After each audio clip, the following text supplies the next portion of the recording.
There we go. Yeah, we're here with the inventor of the shoey that was stolen by Daniel Ricciardo. Fuck yeah. Supercar driver David Reynolds. It actually went it sort of went myself, like Ryle, then myself, then the GP guy, driver, GP guy, Jack Miller, and then Ricciardo after that. So that was like the order of operation. Wow, we got the shoey parabola. Yeah. Mate, it was fucking awesome. Awesome episode today. Yeah. Really fun, really educational. Did you learn anything? Hey, mate. You just learned how confused I am.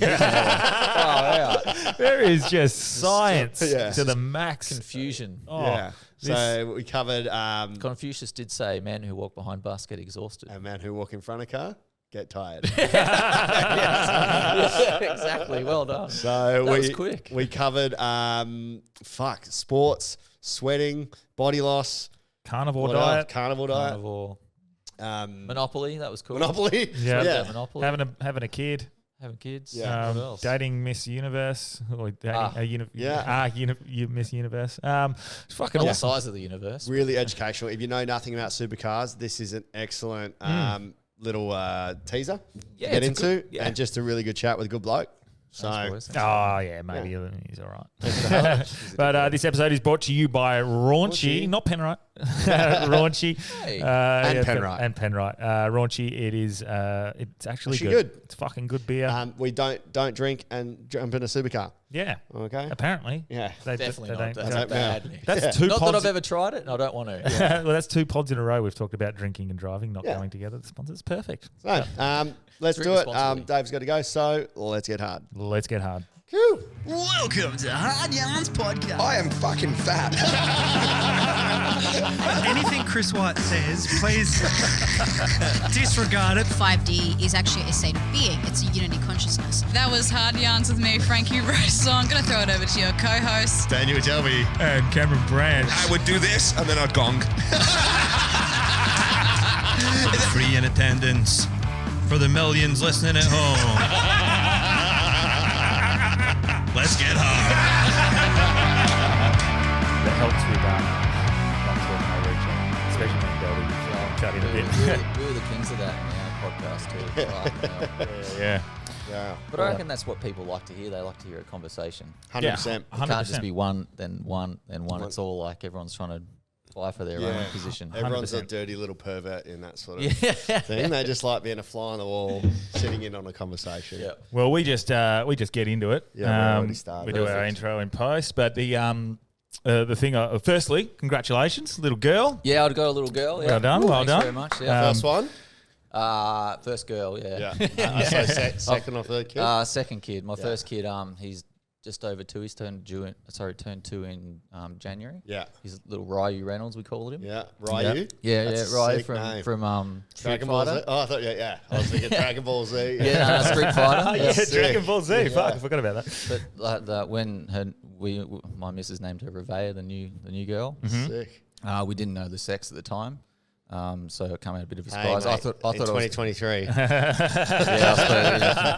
to let the kid decide. I'm not one of those people. I'm not one of those people. Fuck. If it was going to be a boy, I was either going to be Ryu and Ken, Yeah. or Rambo Reynolds. I like Rambo. Oh, Rambo's Kenny pretty for cool. Kenny Rogers. No, Kenny right, from Ken like- from Street Fighter as well. Oh fuck! Oh yeah. Yeah. I just seen Kenny So Rogers. what is Revea? Where's that? That's a cool name. Yeah, she likes some name and just changed it in her own name. Yeah, so sick. her name's Tahan, Yeah. which is kind of a weird name. So Yeah. And this we're all is about weird names. This Yeah. is where our connection comes in. Oh, so really? Yeah, he used to be a Street Fighter. He's been knocked out a bunch. Samantha Ritchie's. Is, Sammy. best yeah. real good mates with Tan. And Sammy. Yeah. Yeah, And, I know her very well. yeah, Yep. so- And she's We're- on Dane Swad. We've been Swan's mates podcast. from when we were 13 years old. She's one of my better chick mates. One of his No best chick way. mates. Yeah. Yeah, so awesome. we Sammy's went a to high lovely school girl. together. I went to Bali with her. Delby's. I actually Estimate Electrical, their business is my client. So No way. yeah, Yeah. do all their work as well. Oh, that's so. awesome. I flew Yeah, over the she's other legend. week. I should have. I was really hooked up. scared about this mutual friend we had. I was like, "That's some dodgy old person from the past." No, Sammy's awesome. She's Well, a great it is a person. dodgy person. Yeah, She's from Wanneroo. Yeah, so. well, even worse, Bullsbrook. I have no idea where that is. Yeah. Well, it's out. Do you know where it is? It's out near with Barbagallo. Oh, really? Yeah, just it was a bit further out, but Apparently, it's called something else now. The raceway. So it used to be Is called. it called Wanneroo Raceway? Nah, it's called something else now. There used used to be called Barbagallo after the Barbagallo family. Yeah. And now it's called something else because they must have stopped sponsoring or something. Oh, fuck. I don't know. Yeah. I just call it I didn't know the that. track in Perth. Well, this week's race is at somewhere. Somewhere out the back of Wanners. Well, it's funny because when I play golf out there at Wanneroo Golf Course, you can always hear the bikes and I guess I think the sprint cars or the local cars that are doing that, and you can just hear them fucking buzzing around. It's not far away, but it's out the back. Well, you need it to be with like the amount of space that you need. And the sound and all that. All I remember was when I was younger, and Dad, we used to go out there for the races every single year, and getting onto Joondalup Drive, Pinjarra, or whatever it's called. Yeah, I know the one. Yeah, fuck, man, getting stuck. roundabouts. Getting stuck in traffic on the way out, and it'd be down all the way onto Wanneroo Road. This is before Joondalup Drive. Yeah. Have you boys ever been the races out there? Yeah. I've been to the go-kart track. Oh, yeah. But I haven't been to the racetrack. No, I used to go. Do you want to come this weekend? Yeah, mate. I'll bring my daughter. She'll fucking scream the house down. It's noisy. It's noisy. Yeah, I'd love to, mate. That'd be awesome. Her name's Ganesha, I think, after Mortal Kombat. Yeah, I used to go like every year, I reckon, till I was about 10, 11, 12. Used to love it. And I don't know really. I think football took over, and then the weekends took over. So it's pretty similar sort of season from memory, or maybe cricket. I can't remember, but yeah. So we go over. Our calendar's like super long. We start in generally end of Feb, and we finish in December, and we do like 12 to 16 races in that time. So. That's one sort of problem with our sport. I think we rival against NRL, AFL, which are the two massive codes, and we're trying to fight for viewership at the same time. So I'm always like, all right, how can we do this differently? I'm always thinking, we should run a summer season against cricket. So many more people would watch. But we could do races like over Christmas, New Year's Day, Australia Day races. We could do some really cool things. Have like a really condensed calendar, which everyone's going to cry about. But if we can get our season overdone within 20 weeks and have like 10 or 15 weeks off after that, like a mandatory shutdown period, I think it's completely different to what we're doing now, which I don't think what we're doing now is working. Well, I think that maybe you could take a leaf out of Live Golf. Yeah, I was been watching that. You could start David Reynolds Live. Happy Gilmore Racing. Fuck yeah. It's literally Happy Gilmore Golf, isn't it? Yeah, it's just people have fucking awesome. People fucking in the trees. It's so good. Honestly, it's like what golf needed. It's so crazy that Happy Gilmore came out probably 20 years ago. I think, it came up. It was like an anniversary. 97. Yeah, 96. That's incredible. It still stands up. But like for like 15, however long it's taken, that someone's gone, oh yeah, let's do that. Yeah, that looks sick. Greg Norman. Was it his idea? Or was it the Saudis' idea? The Saudis have backed it. And then that's the pushback is like, oh, you're getting people who are going against human rights to back this financially. Oh, fucking America. Exactly.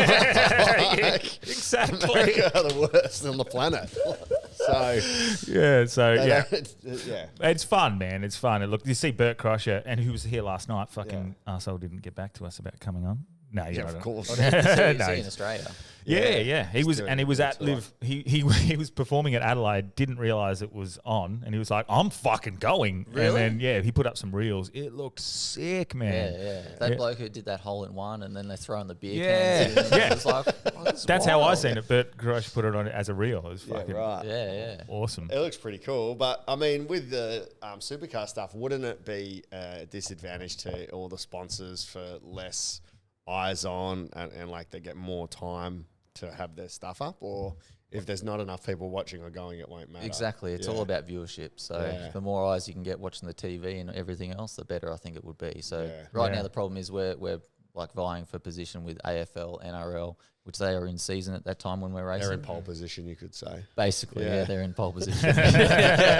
You got one racing term. You got pole race 2 this year, I seen as well. Yeah, I did. Yeah, it was really good. It was the first Mustang pole for the year. So this year we've got a whole brand new car we've made. So it's called the Gen 3, Generation 3. So it's the third iteration or generation of our supercar that they've made. So it's completely different to the other generations we've had.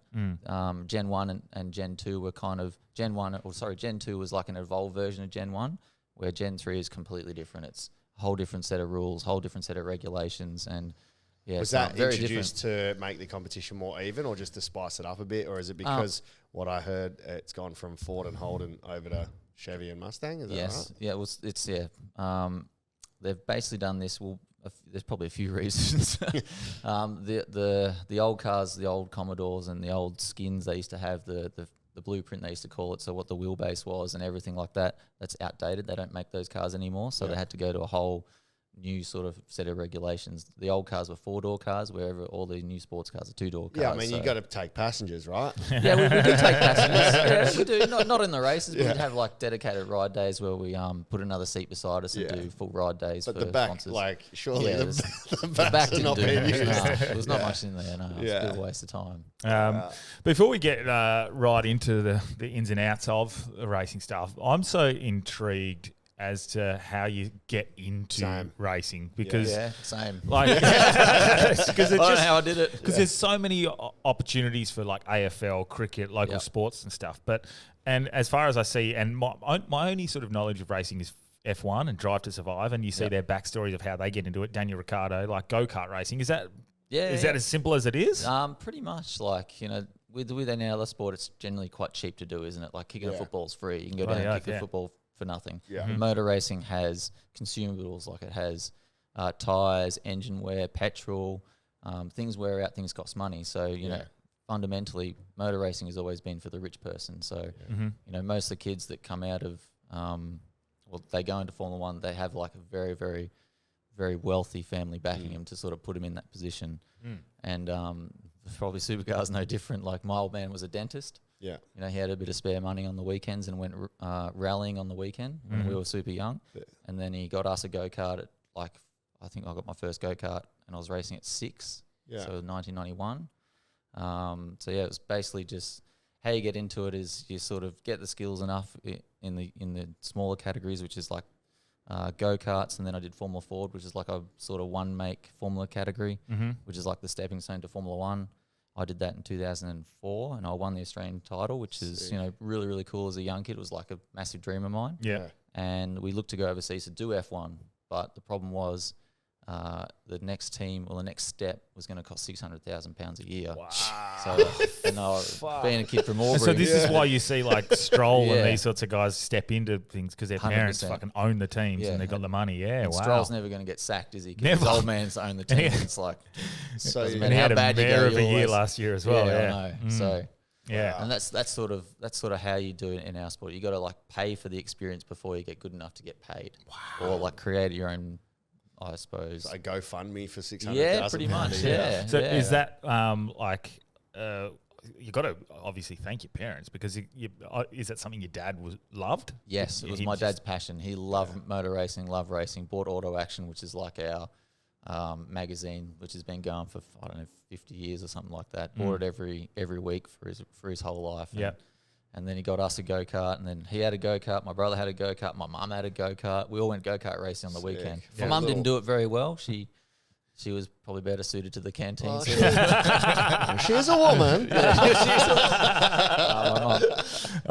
My mum's the best. Full Super Mario family.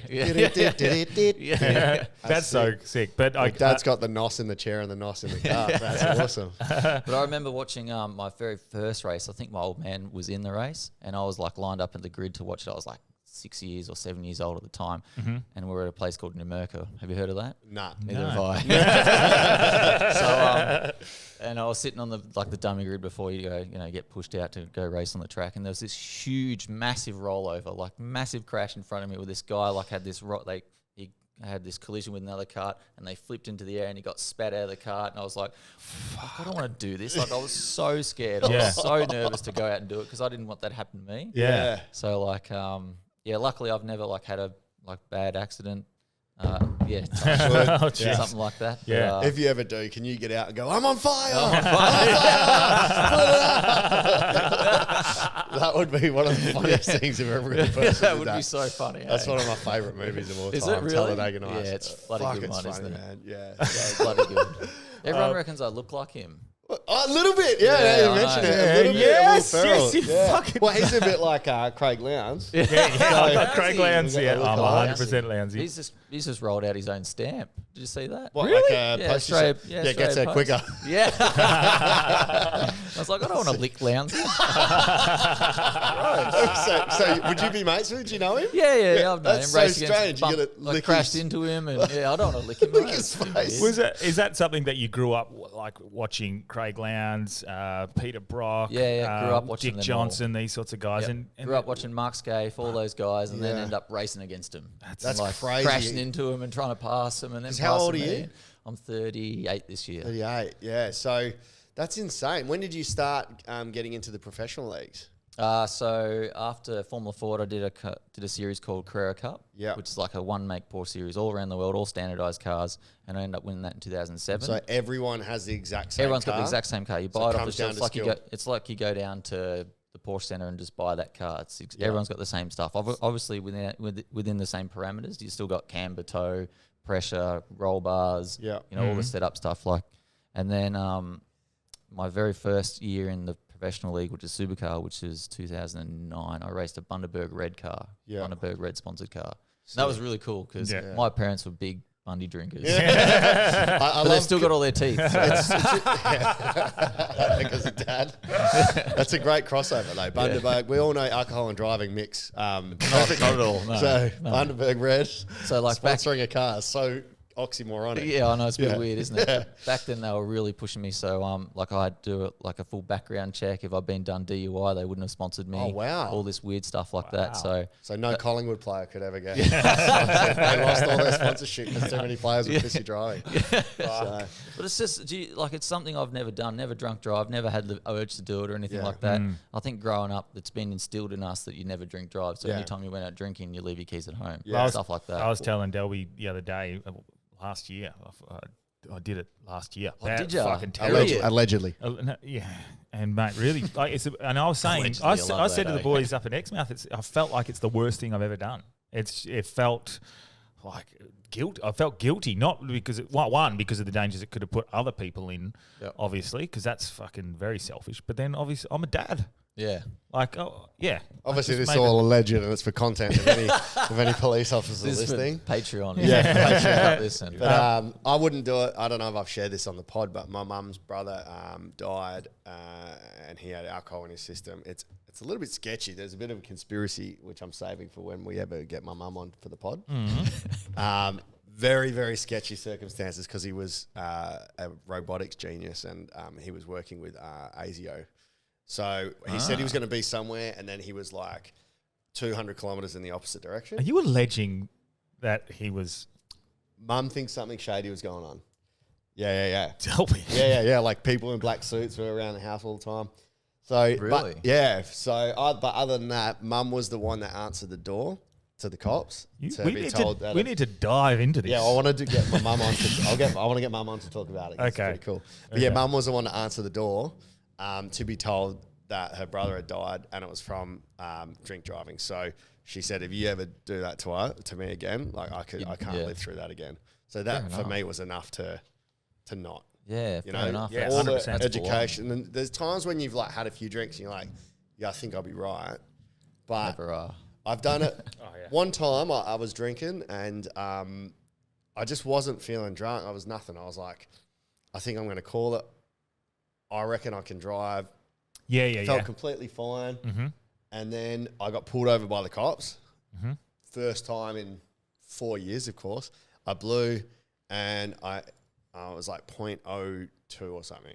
So I was like, I backed myself in. I was right. So I was like, I like that I thought I was okay and I was, which I'm pretty stoked with. But any other time now, with Uber, It's so much cheaper, isn't it? Man. It's so easy. Well, that it's ended up actually so done a cheap. service to society, That Uber. 100%. 100%, and that would end up being the reason. Allegedly, I made the decision to drive up because my phone died. Oh, yeah. That was it. That was as simple as it was, and I was like, it's straight down the road, and fucking thought of a new ad. Unless Your you phone plan- died, mate, I feel you I died. feel yeah. Well, I just feel, and that I don't know what it is about that idea of drink driving, but it cut me deep. That Really? I did that. Yeah, Fair enough. Fine. Felt I'm of terrible. the opinion. I've never done it, so I don't know what it Yeah, feels like. yeah. Well, but when don't do it. It's all good unless you're playing pool, and then actually beers does help. It's so true. It's so true, and isn't it? darts. And darts Pool too, and yeah, darts, 100%. it helps. Yeah, about 2 or 3, and then Yeah, I but go then there's up. like the there's the fall after Yeah, that. But yeah, like when you first start playing pool, it's like It's too sort nervous, of too thinking performance about enhancing. it. Yeah, a little bit. You think about Yeah. it too much, and then 2 beers, 3 beers in, you're like, I'm so I'm good. all on board Yeah. with that I'm theory. going professional. I agree. I agree. About 2 or 3 beers, and I'm in a zone, and then then I after go to that 4 you or start. 5. But that's just like me generally. Yeah. Performance in general. you Yeah, know? yeah. Yeah. I'm all about that theory. That's awesome. Yeah, fuck yeah. But what was This I is gonna really say? bizarre for me. You know why?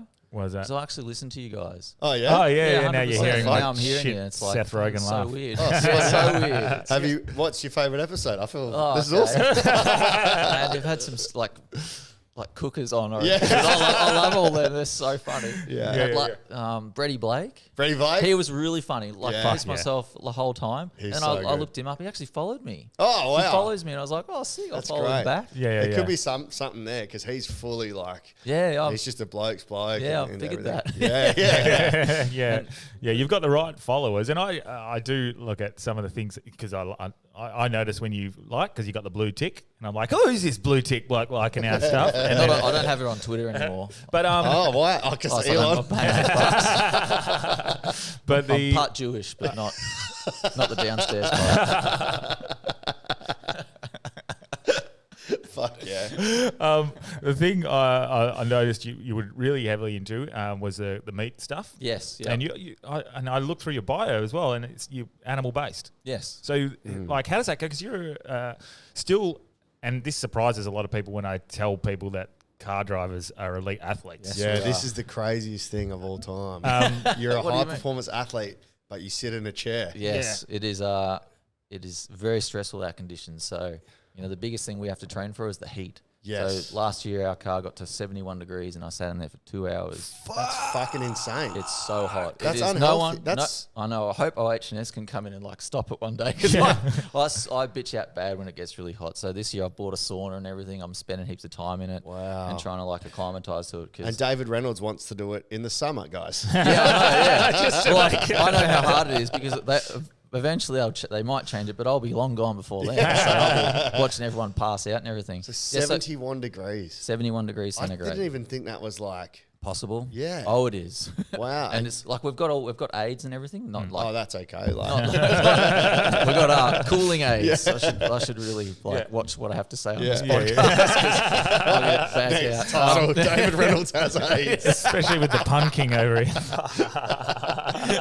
Oh no. Yeah. So we've got a cool suit that we plug into a little esky looking thing that cycles really cold water through us, and we've got helmet air and air blowing on us and everything to try and cool us down, but it still gets very, very hot. And think about it like this, you're doing 200 Ks an hour, everyone's doing 200 Ks an hour, they're all trying to crash into you, they're all trying to pass you. So you're constantly scanning, constantly working. The cars are physical, we pull 2.5 G, which is 2.5 times gravity with body weight. So that there's a constant force on you all the time. So it looks easy from the in-car camera when you just look at us, but we're working hard. Our brain's scanning, it's thinking, it's processing at a rate of knots way beyond which I can do right now. Yeah. It's quite funny because I'll watch a race back on the weekend and I can't believe it's the same person doing that. I'm like, fuck, that was me. It's like is it like a flow state sort of thing? You just sort of get into a zone and you just get into the zone and stop thinking about anything else. And unless you're out the front,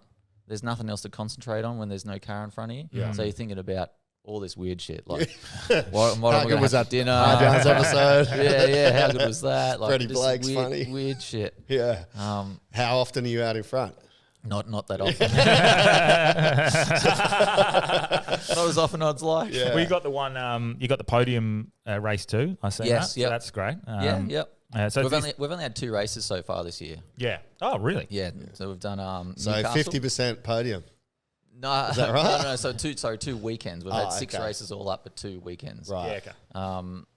Okay. The first one was Newcastle. Then we did the Grand Prix. But the Grand Prix, normally our races are 200K races, 150K, 200K, 250K races. Where the Grand Prix, we did 10 laps or whatever it was, 50 to sort of 80K races. They're a bit. So because we're the support category to Formula One, we get treated like shit. Oh. So our races are cut down. Their time cert and everything like that. So I was going to ask about that because what is it like Yeah, because you guys were racing not on the weekend then, obviously. They prioritised the F1. Yes, and definitely. for obvious reasons. There's a fucking few 100 million reasons that they would be prioritising them. But surely they could have staggered it maybe potentially. I don't know. Financially, I don't know. So back in the day when we used to race there, it was just an exhibition race because it really wasn't part of our championship. Our championship was Channel 7, theirs was Channel 10. So that there was TV rights and all this drama like that. But yeah, I don't know whether they should go back to that because it kind of ruins our sort of championship.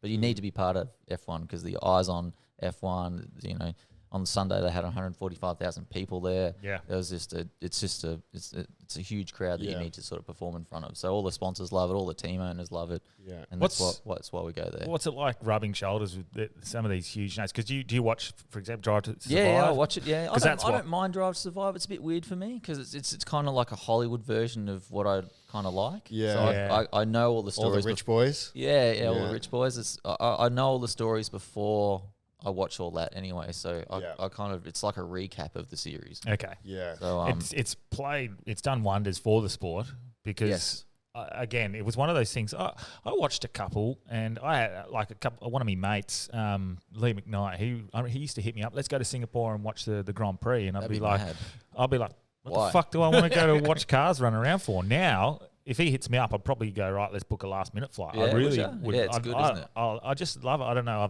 I've gotten into it because of the series. 100%. But it's also pushed me a little bit into the supercars as well because I sort of understand that there's similarities into it that you just don't realise what's going on. Drive to Survive happens exactly like in our sport, just they've got a few $100 more, $100 million more. Yeah. Sorry. Well, I started watching F1 just because it was on a Sunday night and the footy was over and I needed something to bet on. So I'm like trying to understand how it works, and Samo was explaining it to me. It's kind of weird, our sport, because in our sport there's 25 potential winners, where in a game of football there's two. Yeah, but so really in F1 there's like 2 potential winners. Exactly, yeah. So that's the problem with every our time sport. I was like, why is there no favourites coming in? Let's rain and just fucking smash. In our sport's very funny because we're controlling a machine. Yeah. Where the machine does 95% of our job. Yeah. So if the machine isn't up to scratch, if it doesn't have the right setup in, it won't win a race. Literally impossible. Yeah. So that's based on its speed. Cool. Even though I might be the best driver, I might be in the worst team in the worst car, I'm not going to win races. Or that's go what I anywhere wanted near to it. touch on because you were talking with the Porsche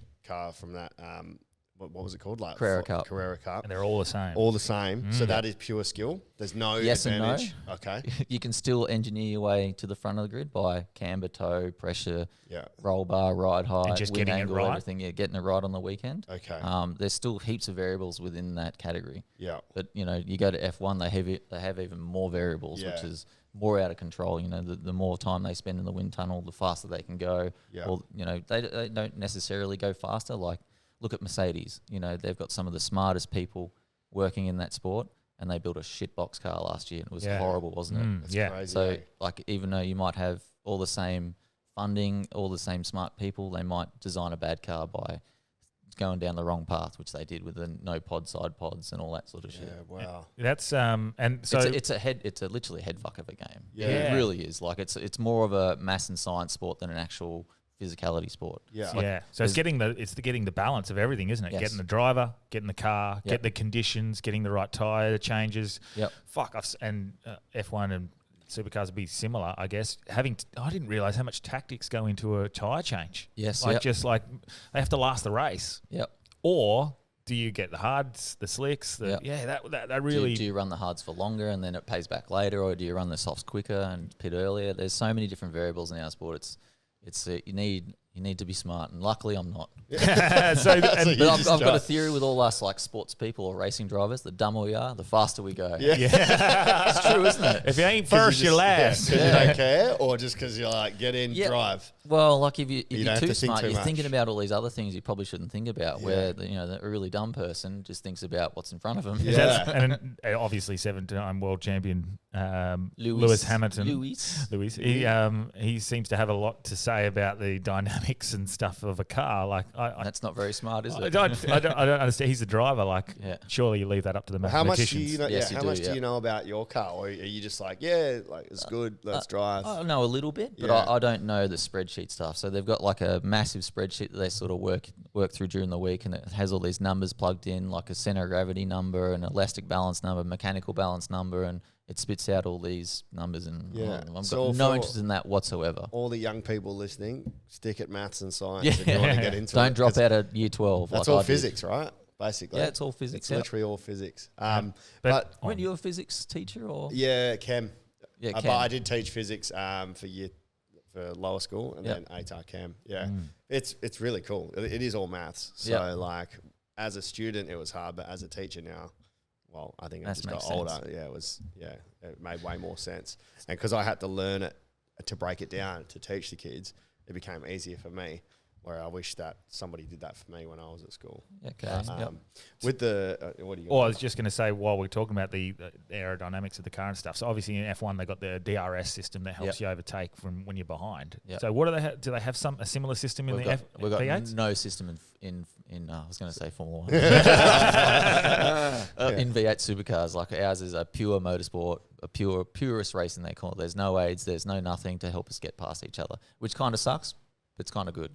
Because it comes down to skill then? Well, yes and no. Like it's sort of there's heaps of variables in our sport. You might be a bad qualifier and you might have a shit qualifying car. You might qualify 10th, but it might be an amazing race car. It might look after its tyres really well and you could storm through to first or explain that. I don't understand that. So like we put new tyres on. Yeah. You get generally one lap to do your lap time, and then after that the tyres wear out a little bit and they take a step in performance. Yeah. So you might arguably say if it's a minute lap time, which is the pole number, or 60 seconds we'll talk, the next best lap, the very next lap you do might be a 60.5, so half a second slower. Yeah, which is pretty significant. Yeah, which is pretty significant. Lap. It's just that's when you talk about qualifying, when you put new tyres on, you get a big burst of energy, big burst of grip that you need to drive to use. But then after that, the energy sort of degrades out of the tyre and gets slower and slower and slower, and won't produce as much grip. Yeah. And then and putting heat into the tyre, does that because I noticed that I had no fucking clue why I used to see cars when they're doing like laps and they'd be warming their tyres. They're trying to clean their surface as well while warm it up at the same time. Yeah, okay. So obviously the engineers, when we start a lap, we're targeting a certain pressure in the tyre. So how much pounds per square inch in the tyre, plus a certain temperature, like if it's 40 degrees to start your lap, so then by the end of the lap it's right up to temperature or whatever it's going to be. So and there's sensors that feed back to the team. Yes, yes, which I can't see in my car, but they can sort of see on their telemetry screen. Yeah. Yeah, right. So and then in the race, so if you qualify 10th with your shitty qualifying car, where someone qualifies first, the car that qualifies first generally might use their tyre too well, and that's why they're at the front. Okay. So because they've built, I'm talking too much racing terms here, but good. when you get the turn through the car, it's really turny. It's going to be hard on the rears because that's how you sort of make a car turn. Yep. And then during the race, that will sort of even out. So they'll have a few laps of faster car, but then over the 40 laps, the car that might have qualified 10th might be better over that 40 laps, so they can sort of come through the field after they've looked after their tyres a bit better. And do they? It's really confusing. Because the top car, the tyres would degrade from the heat, the pressure, the friction. Yes. And then it makes it, you lose time on the turns now because it's not as sharp, not as fast. Yes, not as fast. And the car that's more consistent, almost like the turtle in the hair. It's consistent, exactly, yeah. Yes, exactly like the turtle in the hair. Yeah, right. It's a really confusing sport. Really, really confusing. Because I've been in it for 30 years and it's still confusing. Yeah. What shocked me was when you'd hear them like the on radio, I guess what are they called? The team radio. Yeah, but whoever's helping you. Engineer. The engineer. And they're directing saying, okay, you can push now, you can go faster now. Yep. Like, what the fuck? And in my head, I was like, why weren't you going faster anyway? I want to go fast. Yeah, but obviously there's tactics to it. Like, you've got to save you and save your tyres. Save your tyres. And in Bathurst, we save fuel. So Bathurst is a 1,000K race and it's not limited to any amount of stops. Or there is 6 stops. And you try and save fuel between each stint by rolling out the throttle and not going flat out down the straight or whatever you're going to do to try and save more time in the pit lane. Yeah. So obviously when you come in to get your fuel and tyres, you're stationary. You're not going anywhere. You're not going fast. So the whole idea to win the race is to try and spend as little time in pit lane. Yeah. Does that make sense? Yeah, 100%. And so obviously when you're not going around, you're not, making lap speed. Yeah. So when you're stationary, you're stationary. How So many- if you can save a second in pit lane each stop over, 7 or 8 stops, that's 8 seconds you'll save in pit lane, which is, that's you can sit there and count 8 seconds on the track. That's a long time. Yeah. Yeah, I was going to say what's the difference in I guess it would vary from track to track, wouldn't it? The time that you spend in what's the time difference normally? 15, 18 seconds? It depends on the size of pit lane. Yep. Like the Grand Prix pit lane, because we have our own pit lane and then we join into F1 pit lane. So when we've come into our pit stop, we've done our pit stop and we drive down to the end of the pit lane, which is the end of Formula 1 pit lane. We're driving past like Ferrari, Mercedes, Red Bull and stuff, and we're just doing 40Ks, just looking at them. It's going, like the public school sick. boys going past the private school. Yeah, exactly like that. Yeah, that's exactly right. Because So every pit lane's different. Sorry, so they obviously factor that in, but every track has their own specified pit lane, specified meterage, but generally it's going to be between sort of 30 and 50 seconds. Wow. Yeah, that's such. But every driver has to deal with the same. Yeah, thing, everyone's doing the same speed, so we're limited to 40 Ks. Well, so school in the pit lane. Yeah, school in the pit lane. Yeah, you got to treat everyone the same these days, don't you? But it's just for safety, obviously. So back in the old days, they had unlimited pit lane, and they used to come in flat out. And, like, pretty much, I think they had a few deaths. Yeah, so I was they're going to like, say, we should probably stop that. And There's so many variables to this sport. So many, just man. because like the weight of your fuel, and if you're trying to conserve the fuel, the actual weight of the fuel is going to make you slower. Yep, The 100%. heat in your tires, everything, every little thing, the weight of you. Yeah. And I was just thinking before when you were saying you've got the cooling esky, even the weight of that, they'll be like, fuck the driver, we need less weight. 100% happens to me all the time. They're like, "Oh, we don't want to run a cool suit this race because we think it's not hot enough and it's going to save us, a millimeter in center of gravity height or whatever it is." So Wow. Crazy. So what does that mean? So, and this gets back to what I was talking about before with the elite athlete and the diet and stuff. Like, so you would have to stick to a certain weight, would you? Like, even like a before we're jockey. on the phone and you were like, I can't eat any of this devil shit. fat people food.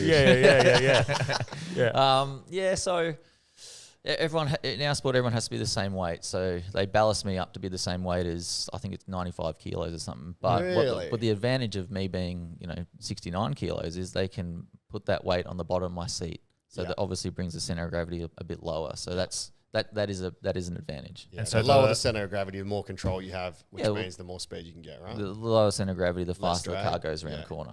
Yeah. Technically. And is like porpoising, is that a thing? No, we don't suffer anything like What's that. porpoising? Is that where you fucking get a dolphin in it? No, it's Well, it's a big issue in F1 last year, pretty bad. When they went to the flat bottom floor in Formula 1, which is like a really aerodynamic floor, they would go down the straight, and because the faster they'd go, the more downforce they would get until the rear of the car would touch, and then it would sort of bounce up, and then it'd touch again. So they end up just doing Like this a the whole way like a down like a porpoise. dog. So yeah, imagine- they call it porpoising. Yeah. Wow. Imagine going at 300 k's an hour and fucking going up and down. The pressure I that do, would put mate, on in your my bedroom every Saturday night. the G forces. But so you No, the G-spot you guys don't get that.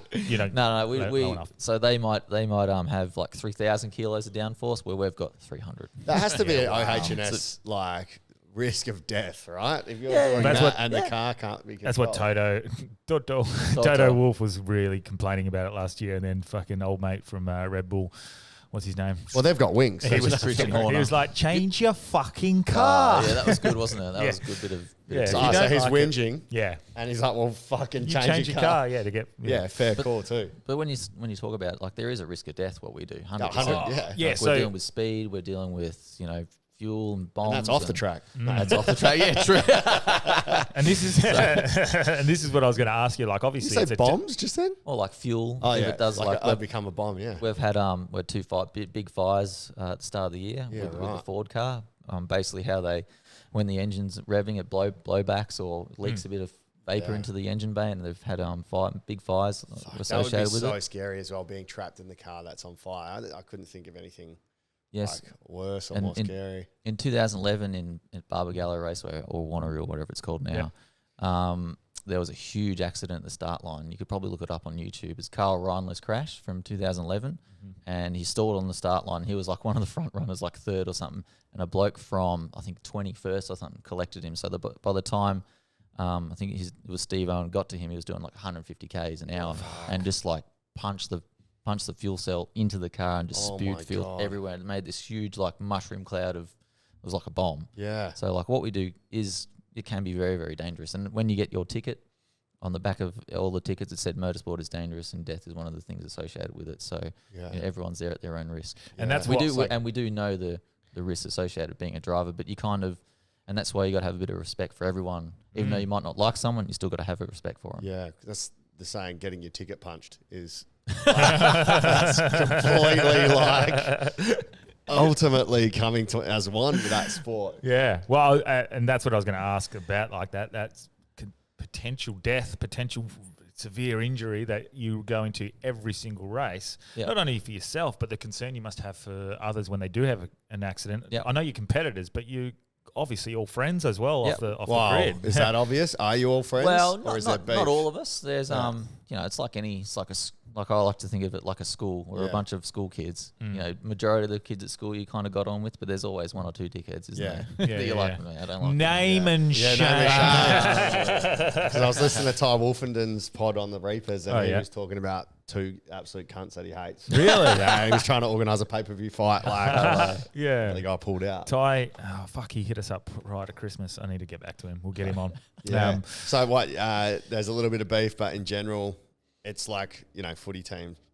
If you're versing each other, you still have a drink afterwards. Yeah, most of the time we do have a drink. Yeah, most of us are like we race on the weekends and we're pretty much unemployed during the week. So we do train together and hang out from time to time. There's always like a small group of people that always seem to click and whatnot. And it's just no one sort of goes what you go through. Yeah. No one being a driver. There's only 25 of us or 24 of us or whatever. So no one sort of has the same experiences as an engineer or a mechanic or something like that, or a team owner. No one can really sort of understand what we go what's through. your top speeds? 300 k's an hour? Yeah, we do about 300 at Bathurst. And that's fucking fast. It's only for a split second. That's down the Conrod Straight. Yeah. The famous and your Conrod reaction Straight. times, like just you speaking before about how you're constantly switched on for that 2 hours. I think I'd be great because I got ADHD. I'd be loving it. I'd be really good at it. But just have you ever done a reaction time test? No. Okay. Not a proper one. I'd love to. Yeah. I think I'd be all right at it. Do you do them before races? The touching as so I've got I work with a sports psych, and his name's Noel Blundell, and he's worked with a lot of golfers and tennis players, and he's Mark Scape's guy as well. Yep. Mark actually put me onto him, and he's got like a reaction panel in front of us, which is like that BATAC thing, but it's just a simple, pure reaction time test. Sort of like what they do at the AFL draft, where they go... It's that guy. Yeah. Yeah, okay, wow. It's the same like little... Is it a grey box, little silver box? And it lights you touch the lights. With the points or something? Yeah, that's Noel's. He does all the AFL draft. Yeah, right. And do you do the like the drop the ball and catch? No, I don't do any of that stuff. Any of that sort of stuff? That's the OnlyFans. I just sit there and think about what I need to do. I need to brake here. I need to brake there. I need to try and do this. And because you must have to, like, if you were in a bad headspace, those sorts of things, they will massively So you affect speak to Noel about that, or is he more your reaction time? I speak to him about everything. Yeah. So, if I'm in a bad headspace, if I've, had a bad signing session where someone gave me the shits or something like that. Or bad podcast. Not like that. I'd sit there and try and do a breathing exercise or go for a walk, go for a little run, whatever I need to do to sort of get myself in the zone. Did you notice an exponential increase, or is it all these little marginal increases that add up? Make a difference? Yeah, all these little parts that I suppose add up. And I suppose part of that would be diet. If I ate. We'll eventually get to that. So back to your original question, we go all over the shop. Yeah, so do I. I'm all over the place too. Yeah. I stumbled on that diet because I've only eaten meat. I eat other things as well, but only eating meat because every year sort of put on more weight, a little bit more weight, a little bit more weight, a little bit more weight. It comes with having kids as well. Yeah, it comes with having kids. Oh, fucking oath. Here, son, I'll finish it for you. Yeah, mate, that's exactly what it is. Easter eggs. I'm not letting you eat them Easter eggs. Shit like that happens all the time. Yeah. And I stumbled upon this diet because just everything I ate always seemed to have an effect on me. And the only thing that hasn't had effect on me is meat. Yeah, right. So I can eat as much meat as I feel like, and I never get tired, never get lethargic or anything. I always struggled with insulin sensitivity. I'm super insulin sensitive, I think. Yeah. So if I go to the movies and have a choc top, which I love, delicious food, I'm fucking asleep within 20 minutes, and I'm snoring. My missus is like, "Shut up, you I'm exactly the same. Yeah, you must be similar to me. So obviously, any sugar we have like really, really affects us. So the best way to do that is just cut it all out. Yeah, I ate a litre of connoisseur 2 nights ago, and I was fine. So did you? Mate, a litre. I literally fall asleep. So like I can have a tiny little chocolate bar, and I'll start nodding off. On the couch. But if I don't have it, and I've always thought, maybe I shouldn't eat before I go to bed or something, because it's the heaviness. But I had like a little chocolate bar and I started nodding off. I think there's a term for that. It's called being little bitches. That's me. Giant pussy I am. Yeah. So you've stuck to meat and eggs or just animals? Meat and eggs. And I have a bit of fruit here and there. And any veg? No, I haven't eaten any vegetable for like year and a half. Wow. Yeah. So, and what is your, like, I guess you'd have dietitians, you'd have all that. No, nothing. Do it all myself. Yeah, right. So, but what does the team sort of think about that? Like, they're sort of not for it. Yeah. Really? Yeah. Yeah. Why? Because I'm just different to everyone. Yeah. So anything that they, they just perceive me as different. I do my own thing, and they don't, they question it, but.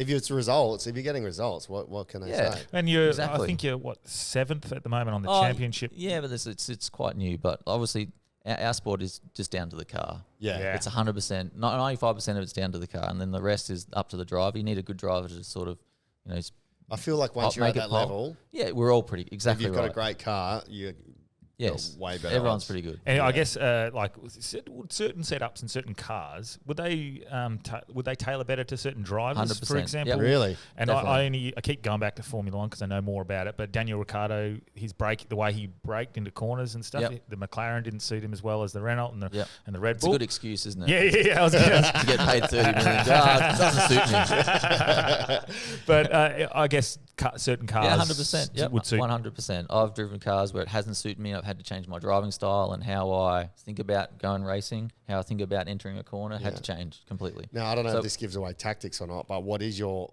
preferred style, and how did that match up for the people listening that know nothing about racing? So my preferred style is to brake as late as you can. Yeah. The last of the late breakers. That's always me. The scary shit. Yeah. I love doing that. Yeah. So like street tracks, I'm really good at, but like a fast flying open track like Phillip Island, not so good at, because you can't come out the other side as fast because you're obviously going in too fast and you get a bad run out. Where in street tracks, that's where all the time is. Yeah, right. So when I left Kelly Racing for the first time in 2011 and went to FPR, which is like the Ford factory team in 2012, their cars weren't the last of late breakers. They were all about, braking early, carrying heaps of mid corner speed and getting the time through the corner instead of on the entry. So I had to like rethink how I did everything, and it took me a while to sort of get the hang of it.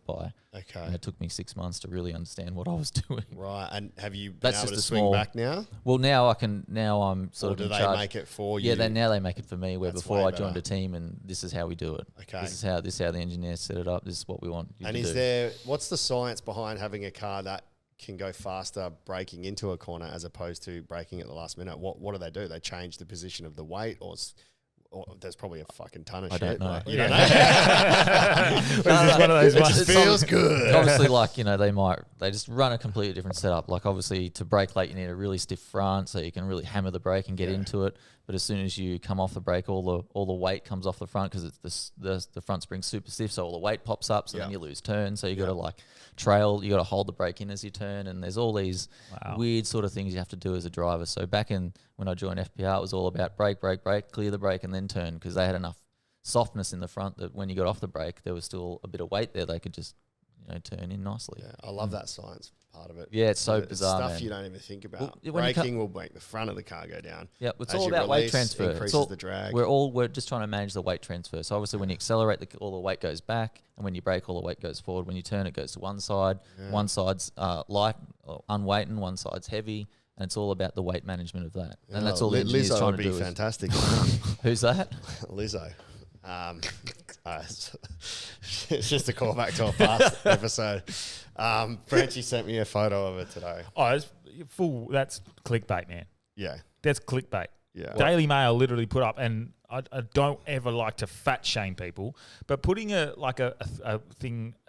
post up with the specific caption that Lizzo looks sensational sporting new bikini, that is pure clickbait. Yeah. That is not for, like, they're not getting behind her. They're not doing, they're literally just trying to get comments of hate because we know hate drives fucking. So you should say something really bad right now. People they love to hang shit on people. Yeah.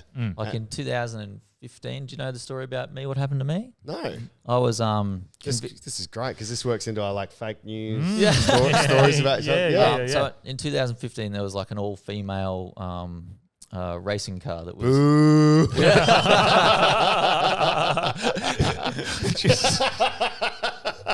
I'm not going to get this story out. No, okay. Yeah. So what happened to me was there was an all-female, there was a driver combination. In Bathurst, we have 2 drivers, so a main driver and a co-driver. Yeah. And for this one particular reason, they had 2 female drivers. And how can they both drive from the back seat?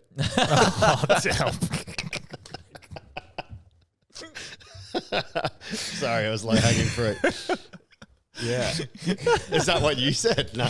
No, I probably said something a little bit worse. Oh, really? Fuck. All right. Okay. So on the practice day, there was after the practice, the top 3 drivers from the practice session go and do a press conference or something. And I think I was 3rd or something. And they were asking me about how the women go.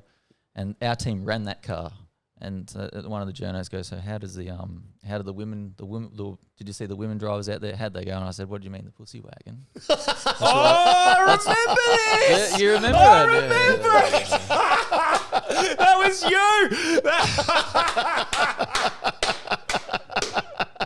Yes! So you remember? I remember it! What? I remember liking the fuck out of it. That was me, man. Oh, my gosh. Yes! Yeah. So, it's so good. Why did you say, A, why'd you say it? And B, who coined that term? And C, how well was it received? Because the pussy wagon's from Kill Bill, hey? From Kill Bill, exactly right. But our team ran that car, and internally they called it the C-bomb car. Right. And I thought, that's a bit mean. Yeah. I'm going to polish a turd here and make it sound a bit nicer. But Yeah. it wasn't received very well. Yeah. And I But didn't they end made national, global headlines and stuff, and I was convicted sexist apparently, and all this weird shit happened to me. It was so fun.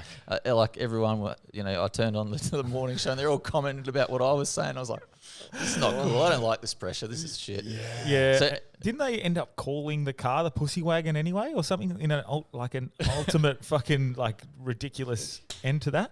So one of the drivers her name was Renee Gracie. Yeah. And she ended up... She's my favourite driver. She ended up doing she left the sport and ended up doing a lot of OnlyFans stuff, and she sold merchandise under the Pussy Wagon store. Oh my God, you've got intellectual property on that. Yeah.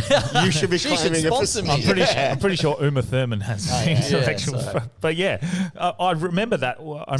I remember that, and I also remember it being she made money using that as a thing. So it's just either it's, but they didn't have a problem with it, did they? Or was it just the public outrage? Not at all. It was just public outrage, and the sport didn't like it because they had the girls sponsor, the women's sponsor was Harvey Norman, and the CEO at the time was pussy. It was a woman, and it was a woman. It was just a dude. So the CEO of Harvey Norman, or CEO of your sport? CEO of Harvey Norman, Yeah, okay. and so they were trying to entice that sponsor into the sport. So they gave me a large fine and made me feel shit. Really? Yeah. At the start, they wanted to give me a $250,000 fine. Oh my God! Yeah, I was Jesus, shit. And do you guys get that sort of fucking money? No, we get paid in Bitcoin.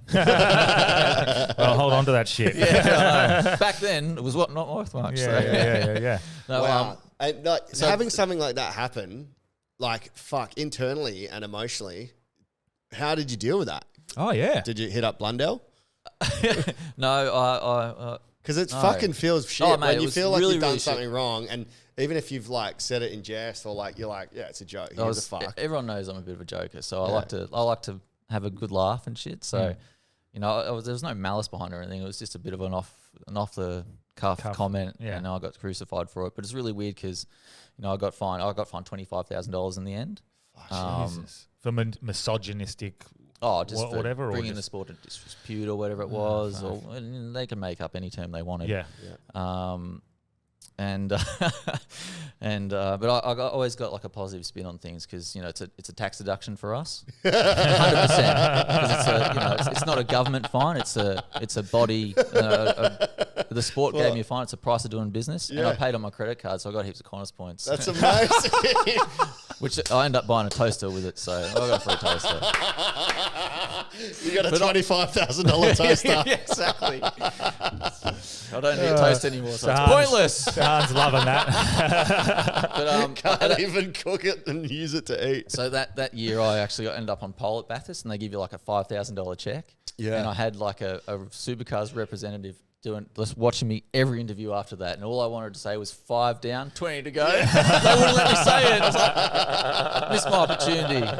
I love that. You're bringing a bit of stand-up into the press conferences. Well, that's half my problem too. So all I've done is watch stand-up as a kid, like watching Pryor and just all this, that's where I've sort of, I always see the funny side and things. I try to anyway. Yeah. It must be hard because you are in a very public spot now. Yeah. And you have sponsors that you have to look after. And so you'd have to be pretty cautious. And even coming onto a podcast like us where we're pretty open and free about whatever we speak about, you still have to pull your punches a little bit? Or a little bit. Yeah, I definitely have a filter up there, even though people believe I don't. Yeah. But I always try and do other things like, the shoey. That started with myself and Ryle Harris. Oh, yeah. So and Ricardo stole it. Yeah, pretty much. Wow. Yeah. Man, he's right. You're hearing ideas, man. Yeah. You got the pussy wagon being stolen, the shoey's being stolen. What else? No, that's really, I tapped out. I was finished. I should retire now. Yeah. What's the lifespan of a supercar driver? Supercar driver? Because depends how dangerously they drop. Yeah, true. Well, Lounsey and Scaife went obviously like deep. Yep. So that was sort of like in their early 40s, I think, when they retired. Dick Johnson was obviously so like. Well, in our sport, you don't have to be the fittest, you don't have to be the strongest. Like we can take as many steroids or EPO as we can. It's not going to affect our performance. It's not going to make a difference. So do you get drug tested? Yes, we do. Okay. Yes, we get drug tested from time to time. I've been tested for a while. Mm-hmm. Well, now they're coming for you. Now they're coming for me. Oh well, there's nothing I could take. So what's the point? Yeah. So really comes down to whether you're wanting to do it. You have the will to win. I think. If you start questioning what you're doing out there, you shouldn't be there. Yeah. The problem is when you get older, there's other things that come into play. There's family. You might get sick of racing cars. You might find business more attractive. So you naturally start forming a plan B once you think about retiring. Then your plan B actually becomes your plan A. Yeah. So I always tell the kids, don't have a plan B. Don't bother. If you want to do something, do it 100%. Yeah. Just go balls to the wall, balls deep. Just do it, and hopefully it's going to plan out. And if it doesn't plan out, then your plan B. Yeah. Then you think about something else. Then that can be your plan A. So that's kind of what I sort of tell. Sounds like a true kids high downs listener. Well, I did. You mentioned family there, and then obviously now 2 kids. How does? Did you say Tahan? Tahan, yeah. Tahan. How does she feel about you've just had a kid? What, 2 weeks? 2 weeks ago. 2 weeks ago. So Yeah. good. Such a good reason to get out of the house. I love going racing now because I get a full night. But what would that put stress on relationships? Yep, definitely. Yep. And then obviously the time apart from partners and the ones you love, that's going to play a factor eventually, isn't it? I guess. Yeah, it does play a huge part. Anytime you sort of go away for an extended period of time, like a week here, a week there, makes a big difference in their life. That's why I have like really good parents. Like my parents are fantastic. So whenever I can't be there, they sort of come and stay with us and help us out that way. Or if not, it's not my family, it's her family. So grandparents play a huge role in helping out. And obviously Tahan's got her own stuff going on. Yep. And she does the modelling stuff, and every time I fucking Google you, it's my missus. Yeah. So when my missus went on Big Brother, in 2013. After that period, there was a few-year period that I was known as Tahan's boyfriend. That was my real name never existed. I was just Tahan's boyfriend after that. Yeah. And now it's sort of switched the other way. She called you the pussy wagon. Yeah. But having her own ambitions and stuff, that would be a big. It makes it very hard trying to raise well. kids together. So so she always wants to do her thing. I always want to do my thing. And that's the conflict we have in our household. Yeah. You just brought it up. Did Sammy tell me that she's got Indigenous background, was it? Yes. So my missus, she's Aboriginal, Malaysian, Chinese. Wow. So she's That's from a hell of a Darwin. triple threat. Yeah, she's from Darwin. It's quite a funny family because there's both white and dark on both sides, and it's just Are you the dark side? Definitely. 100%. Yeah. So she's lying there in the sun trying to get his hand. She goes, "Come and lie in the sun." Don't throw your black privilege in my face. I do shit like that to her. It's so funny. You get tanned in your car at the 71 degrees. I can't get tan. I'm just white as a ghost. It sucks. That's pretty common up in Northern Territory for Asian Aboriginals. Yes, 100%. Because of the pearl diving or something? Well, I think it's when they got invaded, I think. Yeah. I think. I'm not 100% sure, but there's a lot of like Asian influence up there. So there's a lot of like mixed race people. So is she doing Miss Universe? Is that what Branchy told me? Yeah, well, she did Miss Universe. Yeah. She ended up like in the top 10, I think. So. Is that just stock standard now that you're a race car driver? You have a Miss Universe missus, or I had to work hard for that. You know how many times I've cooked, cleaned, bloody driven to this, and What? How did you guys meet? She was a grid girl. Oh wow! Yeah, nice. Yeah. So she was a grid girl back in 2012. Is there rules where you're not supposed to? Oh yeah. You know? Some teams have that, but back then our team didn't. So Hey. it was funny because when I first met her, she had a boyfriend at the time, and I was trying to get her to set me up with the other girl. Oh, Sammy Ritchie's. That wasn't Sam. No, it was another girl. Classic. So, well, that's good because then you are just yourself to her. Yeah, I'm just myself. Yeah. She didn't like me at first, apparently, so she probably still doesn't like me now. I was having 2 kids and a lot of disdain going on. No, I love my missus. She's just the best person in the world. Without her, I can't do this. Shout out. Big. I call her the moose. The moose? Yep. Why is that? Just because she's always horny? She's as beautiful as a moose. Oh, nice. But have you ever seen a moose? They're really ugly. Yeah. No, it's actually after... it's not like, it's a moose. Oh, yeah. Gotcha. Nothing Gotcha. to do with that at all. No, nothing to do with that. I don't know. Yeah. I don't know. I'll just make up names for her. Oh, Beautiful. classic. Yeah. The other thing I was going to ask is because you've got 2 kids, all we hear from the government is driving tired can kill. Driving tired can kill. Yep, Yeah. 100%. So having 2 kids, are you always tired or what? No, not really. Like, I suppose, have you ever had micro sleeps when you drive? Not when I drive. Driving, no. No, like if you go for a long drive, if you drive to like a few hours down the road, do you ever have like micro sleeps? Like, I've not when I'm driving, but I've had that like just in life. Yeah? Yeah. Okay. Well, have you done that in a race? No, not out in the race. Yeah. No. But like when I was a kid, when I never used to eat as good, I used to find like I had micro sleeps all the time, and I think that was just my energy level going up and down. Yeah. And until I sort of went on a bit of a journey and found what I eat now, that all stopped. So I can drive for, I'm from Albury, and Albury-Wodonga is about 3.5 hours from Melbourne. So I used to do that stretch all the time, like every weekend when I first moved down to Melbourne. I'd have heaps of micro sleeps, and I'm like, fuck, this is how people die. Like, Yeah. And now I can sit there for 3.5 hours concentrating on.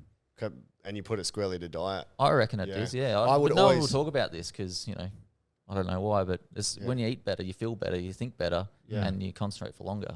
Do you work out more, because you have to stay physically fit, have your heart pumping? Yeah, right? yes and no. Like we're an endurance-based athlete, so lifting weights doesn't really do much. Yeah. So it's all about staying calm under pressure, and also long distance stuff like riding, running, swimming, that sort of triathlon base. That was always sort of my gig. How much weight would you lose during a race? So it depends on how hot it is. Obviously, the hotter it is, the more weight you can lose. But in a super hot event like Adelaide last year, you might lose up to like 5-6 kilos of water in 2 hours. That's nuts. Which is really bad. Actually, back on your point of how old can you be when you're back on that. So when I first started in Carrera Cup, there's a bloke named Jim Richards. Have you heard of him? Yes. Jim or Jim? Jim Richards. Yeah, he's one of the legends of our sport. And he was 58 years old when I was racing against him, and he used to whip my ass when I was 21. Really? So there's actually no really age limit I to how long you want to do it for. I thought like with boxers, your hand-eye coordination deteriorates the older you get. Is that bullshit, or is that just because you're going to get knocked out? It's more evident. Maybe, or you're just not as practiced at it. I don't know. Yeah. But in our sport, everything's all planned. You kind of, when you come up to corner, you know where you're going to hit the brake. You kind of go, I'm going to hit the brake at the 110 meter mark or the 100 board, or can you drive a like course? That. So it's all planned out. So there's not a lot of reaction time, and the only reaction time you have is feeling the front tire, the amount of energy you get through the steering wheel, and that feeling you get. It's hard to describe that. That's a black art, black science. What I'm trying to talk here, but that's the the kind of reaction. Yep. If you get grip there, you might use it a bit more, or if you don't get it, you might have to turn back out, or little things like that. Almost like fishing. You get a tug. Yeah. I remember watching, might have been an F1 or a supercar driver, I can't remember, with the screen, eyes, they were closed, and was able to change the gears, know where all the turns were. So do you know every turn?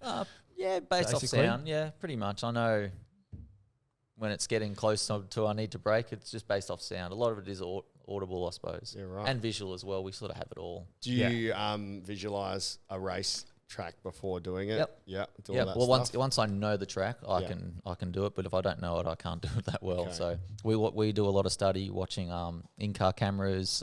We watch the last year's race or a few last year's races, and we try and eventually the telecast would cycle through the in-car cameras, and we'd try and study that and find out if they're doing anything different with lines or brake markers or shit like that, to try and figure out is there a better way than what I'm doing. Yeah. So we do a lot of study in that and sort of. Earlier on, you did say you were different to everyone else, but that's a good thing, because if you're different and it's I'm working, very different. Gets me in trouble all the time. But if it's working and it's my fines are really long. You mean your tax deduction? My tax deductions, thank you. Yeah. Even like an episode like today, would sorry? An episode like today, if we put out something, is that going to come back to haunt you? Probably. Fuck. Which depends what you put out. Yeah. So whatever. I'll put out. We're going to put out all the pre-chat. We've got hidden cameras around. Yeah. All that pre-chat stuff. Yeah. What were you saying? Sorry, Delby. You were just asking a question, I think. I forgot, but there was something that's been burning it in my brain since you mentioned it, was the amount of focus you need. Because so many different things are going on. Yep. So for 2 hours, your brain is just going nuts. Is that burning calories and energy? Oh, yeah. Because I saw a study on chess players. They were sitting down for 6 hours, but losing insane amount of weight. Yep. Do you feel that drain after a race? Do you feel mentally and physically drained? And how do you prepare to get yourself in that mindset? Because like, you said we've done reaction tests. Is there anything else that you do to get into that frame of mind where you're going to be in this sort of like marathon of thought? Yep. I guess for the next couple of hours. Good question. So before a qualifying event, which is generally the most high pressure environment we get in, we get one or two laps to do our time to present our car as best we can, and after that, we're fucking hopeless. So in the race, you sort of have it over a longer period of time, so it doesn't really matter. It's not so much high pressure. The whole idea then is to just exactly know what you're going to do. So I sit there and think about, okay, fuck, I'm going to have new tyres, so that means I can brake 5 meters later here, or 2 meters later here, and stuff like that. And I'll start to map out exactly what I'm going to do before I get out there. Yeah. And then once I have that clear picture in my head, I'll just try and be super calm and super relaxed. So then when I get out there, it just sort of happens. It flows and it happens naturally. I'm not trying to force anything. So if I go out there, for a perfect example, if I drink too much coffee, fucking I go out there and I start shaking, I start making mistakes, locking brakes. Like it's I've got too much anxiety. Yeah. So, but if not enough anxiety, if I don't have a plan or I'm not in the zone enough, I just won't go fast. Yeah. So there's a pure balance in the middle of being happiness, I think. So does that mean something as simple as like a safety car? Even a red flag where you have to stop, that will completely change your mindset and how 100%. You approach the rest of the race, I guess. So like you're psyched up for the start of the race. Yeah. And then a red flag happens lap 1, which it did at Newcastle. Mm-hmm. So then you come into pit lane and it's like pause. So you get out of the car and it's like, fuck, what do I do now? Like I'm just still lamped up. And that was when you were pole 1. That was when I was started on pole. Lost the start to Chaz. Yeah, I've seen that. Sorry. I didn't want to bring it. That happens. Yeah. And so, there's a big pause in the race. So then once you get back in the car and then you start behind the safety car again, trying to like psych yourself up and stuff. Yeah. So you're constantly battling your ups and downs for the whole weekend. So another problem with our sport is that our sport's very accessible. Anyone from... if you pay a general admission ticket, you can come and annoy me at the back of pit lane as much as you want. So, Is there a strategy to do that, to send people to, like, put drivers off? Yeah, no. Oh. That's a bloody good idea. Yeah. I'm going to get that bloke off Happy Gilmore, the heckler. Yeah. You suck, shooter. You're a jackass. Yeah, right. our days are very long, so we'll go to the track at like sort of 7 o'clock, and we won't finish till 10 o'clock at night. So we're there for 13 hours of the day. So you got to manage your energy and your anxiety, I suppose, for that whole 13 hours. Yeah. So qualifying comes up. That's the first thing we do. Yeah. You get really up for that, and then there's a down period. You have lunch, and then you go do signings and sponsor appearances and stuff. Yeah. And then you got to get yourself back in the zone for the race. So you constantly, and then on Monday, Tuesday after the race, you're exhausted. You're just like, it's like you're hungover. No, I can't describe it. You got no energy to do anything, and no ambition in your life whatsoever. For me, that's on a Sunday or a Monday after Fringe. Yeah, Friday, Saturday, Sunday. I'm on stage for between 6 and 10 hours. Every day. Shit, that's a long time. On, bang, bang, bang, and then Monday, you're just like, I feel you like don't want that. to do anything. Nothing. They said get up on stage and speak. You're like, fuck no, no, thank you. I feel like that after a pod, not to that extent, but like drained. Because you concentrate, sweat a lot during a podcast. I think trying to think of questions. Well, I've got this race car seat. Comfortable. But then, so you're here. It's what's today? Thursday. Yep. Qualifying tomorrow. No, practice tomorrow. So we've got 1 hour and a half practice tomorrow. Yep. And which is kind of, they've gone out of the ordinary for tomorrow, because normally we have like 2 30-minute practices. Mm-hmm. So we have, a 30-minute practice, then we get out and debrief and talk about what worked, what didn't, what we're going to try next one, and then we'd have another one. So this time they've just thrown it all in at once, and now it's an hour and a half practice all at once. So there's no time to debrief or sit down and analyse all your data or anything like that. So why have they done that?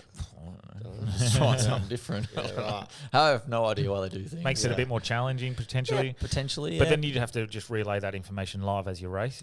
Practicing. Yeah. So luckily there's a long time. It's an hour and a half. So you probably have mini debriefs within that hour and a half. So now, will they want to maximise that hour and a half on track? Because before he said it was 2 half an hours. Because theoretically, if you had strategy, you could do half an hour debrief, sit in the pit stop. You potentially could, do that. Yep. So but there's also another problem where, like, obviously the more laps you do, the more the tyres wear out, so the data becomes more useless. Right. So you can't just burn up. You just can't go out there and burn around all your sets of tyres, and you only have like a limited set of tyres. So you get 3 sets of tyres for the practice session. Okay. Which do you have brilliant fuel? for lap 1, dog shit after that. So think about that. Your first lap you do on them, you have to be right on the money. You know exactly what you're going to do. Then after that, you're trying to tune a race car technically. And that's trying to just get the data to be able to get it in the right shape or formulate your game plan for the race. Yes, I guess. Good for that track. But then what about tomorrow? It's today. It's raining. Tomorrow it was pissing just before. But then tomorrow it's sunny. Saturday it's sunny, and then I think Sunday might be maybe partly cloudy or whatever. So how does that factor in? Because the different weather. What if you qualify in rain and then you're going for sun? Yeah, so obviously when it rains, you have less grip. You have a different tyre as well. So they'll stand the camber up, make the car softer, change the weight around, maybe put more fuel in, make it a bit heavier, so it drives a bit easier. Do things like that to try and make more grip in the wet conditions. There's heaps of different things you can do. It's completely different, another black art. Yeah, it's our sport's just so bizarre. When you come on Saturday, if you come Saturday, I'll show you how confusing it can be. Yeah, sick. And that's what I was going to ask. So the tread with tyres. So you see F1, their hards and their slicks they're flat. They're called slicks for a reason. Yeah, they're literally just flat. There's no tread. But then it didn't make sense to me. And I didn't realise that the tread wasn't for grip. It's to siphon the water out of the... Yes, correct. Whereas... on a road tyre, it's for noise as well.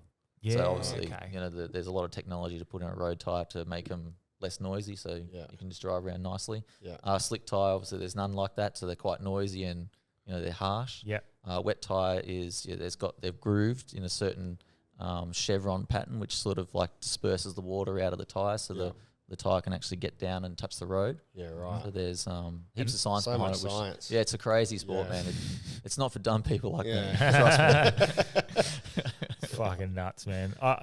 It's incredible to just think that it's less a physical, even though we were talking about how much you need to be an elite athlete, it is a maths and science-based sport. Massively. Huge maths and science sport. And you could get one thing wrong on the day, the wind, like center of gravity, and it completely fucks everything. Yep, wind plays a big part as well. So when we go to Phillip Island, it's quite a windy sort of tunnel, and the car gets blown around. So, if there's a massive headwind down the straight, you obviously go slower down the straight. But when you brake and turn in, there's more wind hitting the front of the car, so you get more downforce on the front of the car, so it will turn better. So, and then obviously on the other end, when you're going down the back straight, the wind's trying to pick the car up and push it. So when you brake, the rear of the car's really high and it's dancing, and it's just a bizarre sport. So many variables. There's so many, man. There's so many things to think about all the time. Not as just an engineer, but as a driver as well. Yeah. So And then early on when you're young, getting into the sport for the first time. None of that. Yeah, you wouldn't be thinking, you'd be just be that raw, Yeah. like this is fun. exciting. I love doing this. But like Bathurst, the first time you lined up at Bathurst must have I been was thinking about this. erect. How did you feel when you were you like, fuck, I've made it? Like, this is... Yeah, Well, like, that's the problem. I've never made it. Yeah, so I was the first time at Bathurst was 2007. I was a co-driver with a guy named Cam McConville in the super cheap auto car, and we never made the start. The engine blew up on the warm-up lap. on your first Bathurst. It smortioned itself in the warm-up lap. Fuck. Massive blow up. How do you deal with that mentally? Because that would be a massive low, right? Yeah, I was kind of glad actually. Like, you could just sink piss with everyone else. Well, our car was a bit of a shitbox. It was Right. terrible to drive. It was really scary to drive, and I didn't want to. None myself or Cam wanted to drive it for 6 hours or Because 7 of hours. the safety. Well, just thing? because it was hard. Yeah. It was like didn't make much grip. It was sliding all over the place, Right. and we weren't going to go any good anyway. Well, that's why when you get super cheap auto, you need You need more expensive auto. super cheaper. Yeah, well done. That's a good pun, eh? Yeah. So what was the moment where you just said you feel like you haven't actually made it, but you're doing something you love for a living, which is Yes. pretty awesome? Like, after you're a junior, you've won those races. What was like your pinnacle, or what was that like? Fuck, like, or it still doesn't feel real. It still doesn't feel real Yeah. at all. Imposter syndrome sort of Massive thing. imposter syndrome. Yeah. So like I said at the start, like if I go back and watch the weekend, and if I'd done really well, it doesn't feel like it's me out there.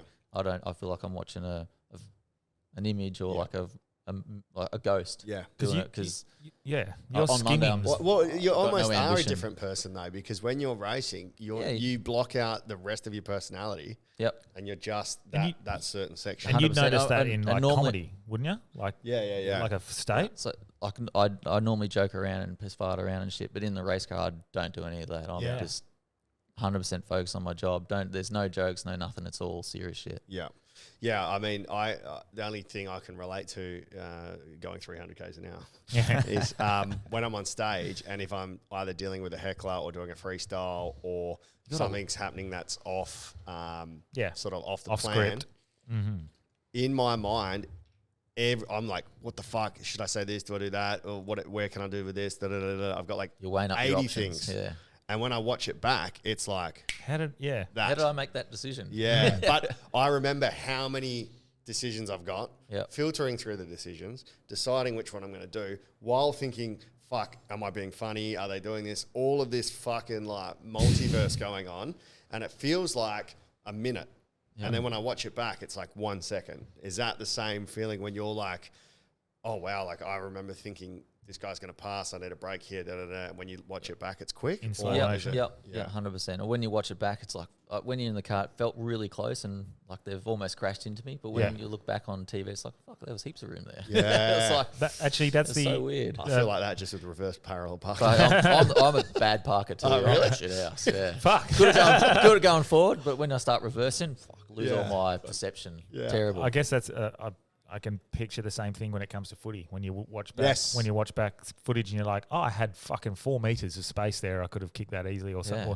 Or the other, you're like, "Fuck, how did I get through that?" Sort of Yeah. thing. So You some, wouldn't when you watch pressure. footy, you can see the play. Hey, Yes. like when you watch it back on TV, you can see everyone as their position. Yes. But when you're in the game, you can't see that. Yeah. and it's like when you watch on TV, you're sitting there going, "How can you not hit that target?" And you're not can't do seeing it. that because Yeah. there's fucking 48 players sitting around, And everyone's the same and the size. umpires And and- you can't have the bird's eye view. So obviously, TV's very, that's why everyone's an armchair expert because it's Yeah. easy. 100%. but then- oh, your shit, you should have broke there and you should have passed him there. And yeah. And then you're 100. making these fractions of seconds, decisions in fractions of a second. Yep. You're missing, like, I watch some of these things, and you're missing fences and gates and even like speed. What are they? What the Ribble red- strips. the ribble strips Yep. by fractions of like millimeters.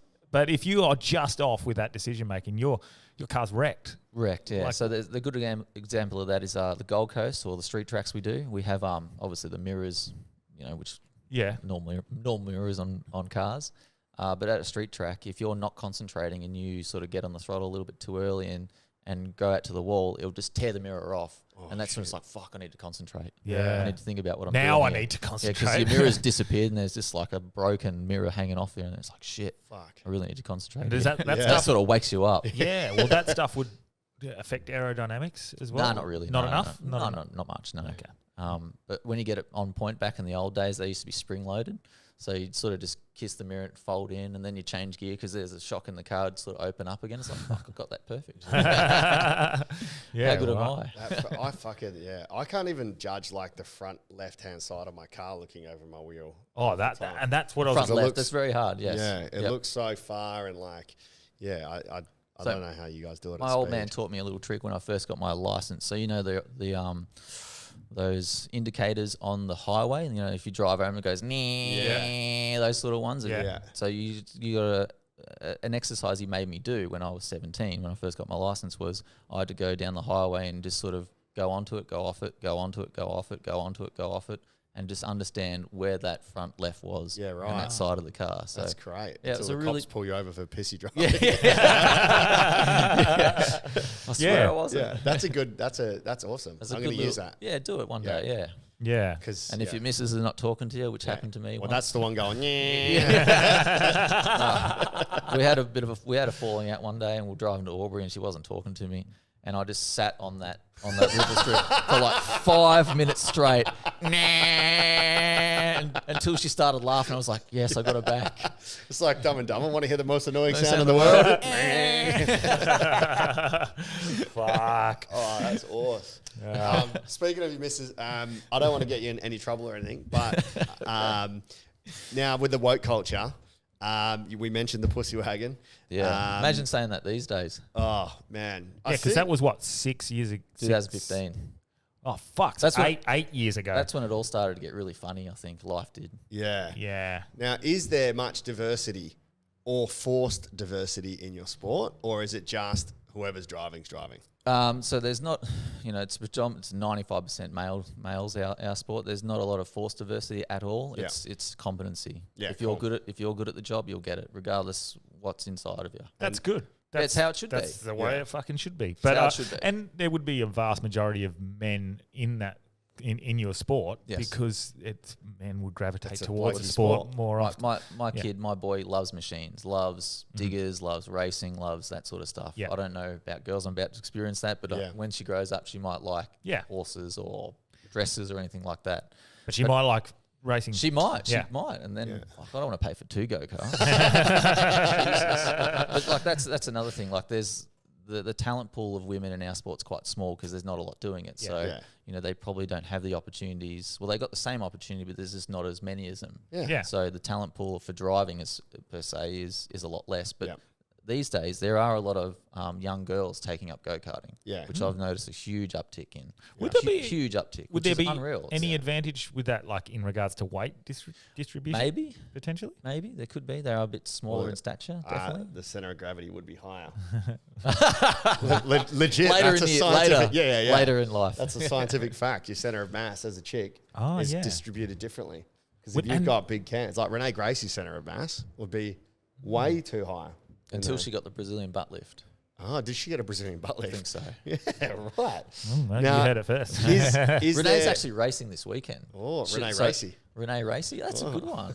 No, she's actually come back and so she's made a lot of money doing her other stuff, her other Yeah. business, and now she's come back and she's paid for her own Oh, that's awesome. motor racing, which is unbelievable. Like I think it's I think it's sexist that she's done that. because I don't have the same opportunity. Yeah, it's bullshit. No one wants to see me Yeah. naked on a camera. Yeah. So what do you mean? It's not fair. What do you not mean she's fair. paid for her own racing car?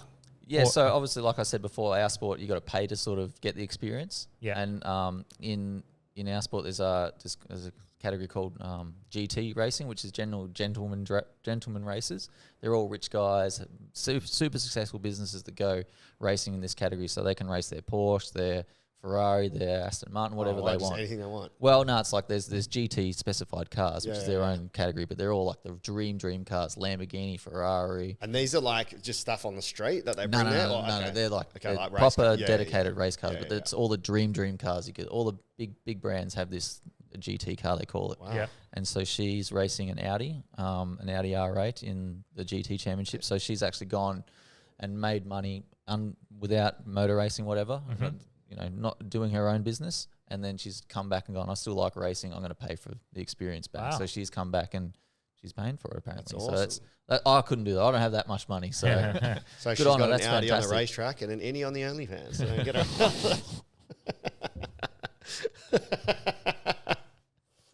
That's Cam McLaren's joke, yeah. He goes, I got an Audi, my other car's an Innie. Fuck. I got him. Oh, that's good, Delby. Well I said done. it. But is there any Well stereotypes? done. I've never drawn that conclusion. Never. That's Well, I can brilliant. thank Cam McLaren for That's brilliant. for that punch. Well done.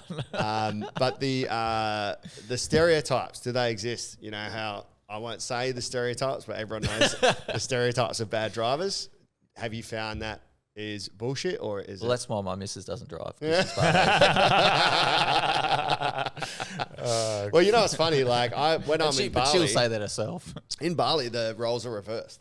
The white people are the worst drivers. Fuck yeah. No, because it's chaos over there. Yeah, I we're love not. it We're there. not. We're not used to that amount of chaos. Is there? I love it because I love it too. my theory is in Bali, because there's fuck all traffic signs and that, you're not relying on the road telling you what to do. You're relying on yourself to assess the situation, and you have to be focused while you're driving. And they're courteous. They are nice, aren't And they? it's just like A beep, honk, pump. a honk over there is not It's fuck I'm you here. cunt. It's I'm here. I'm here. I'm just letting you know I'm here. Yeah, it's it's completely different, communication, isn't it? which is Yeah. probably what we should be doing. Yeah, Have you driven in like Italy and places like that? that's insane. I haven't Unbelievable. driven- I I'm haven't going to be driven. there in a couple of weeks, Yep. and I'm probably going to have to drive to one place.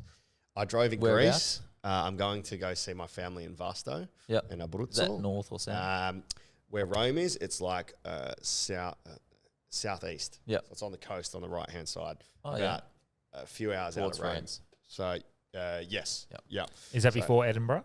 Yeah, so I'm going to go meet family that I've never met, and then go to Tomorrowland, and then go over to Edinburgh. I'm going to have to drive. I drove in Greece, and that fucking scared the shit out of me. I think I was 25. I was the only person that was able to hire the car on Kentucky, and I've got like 3 people, and fuck me, man.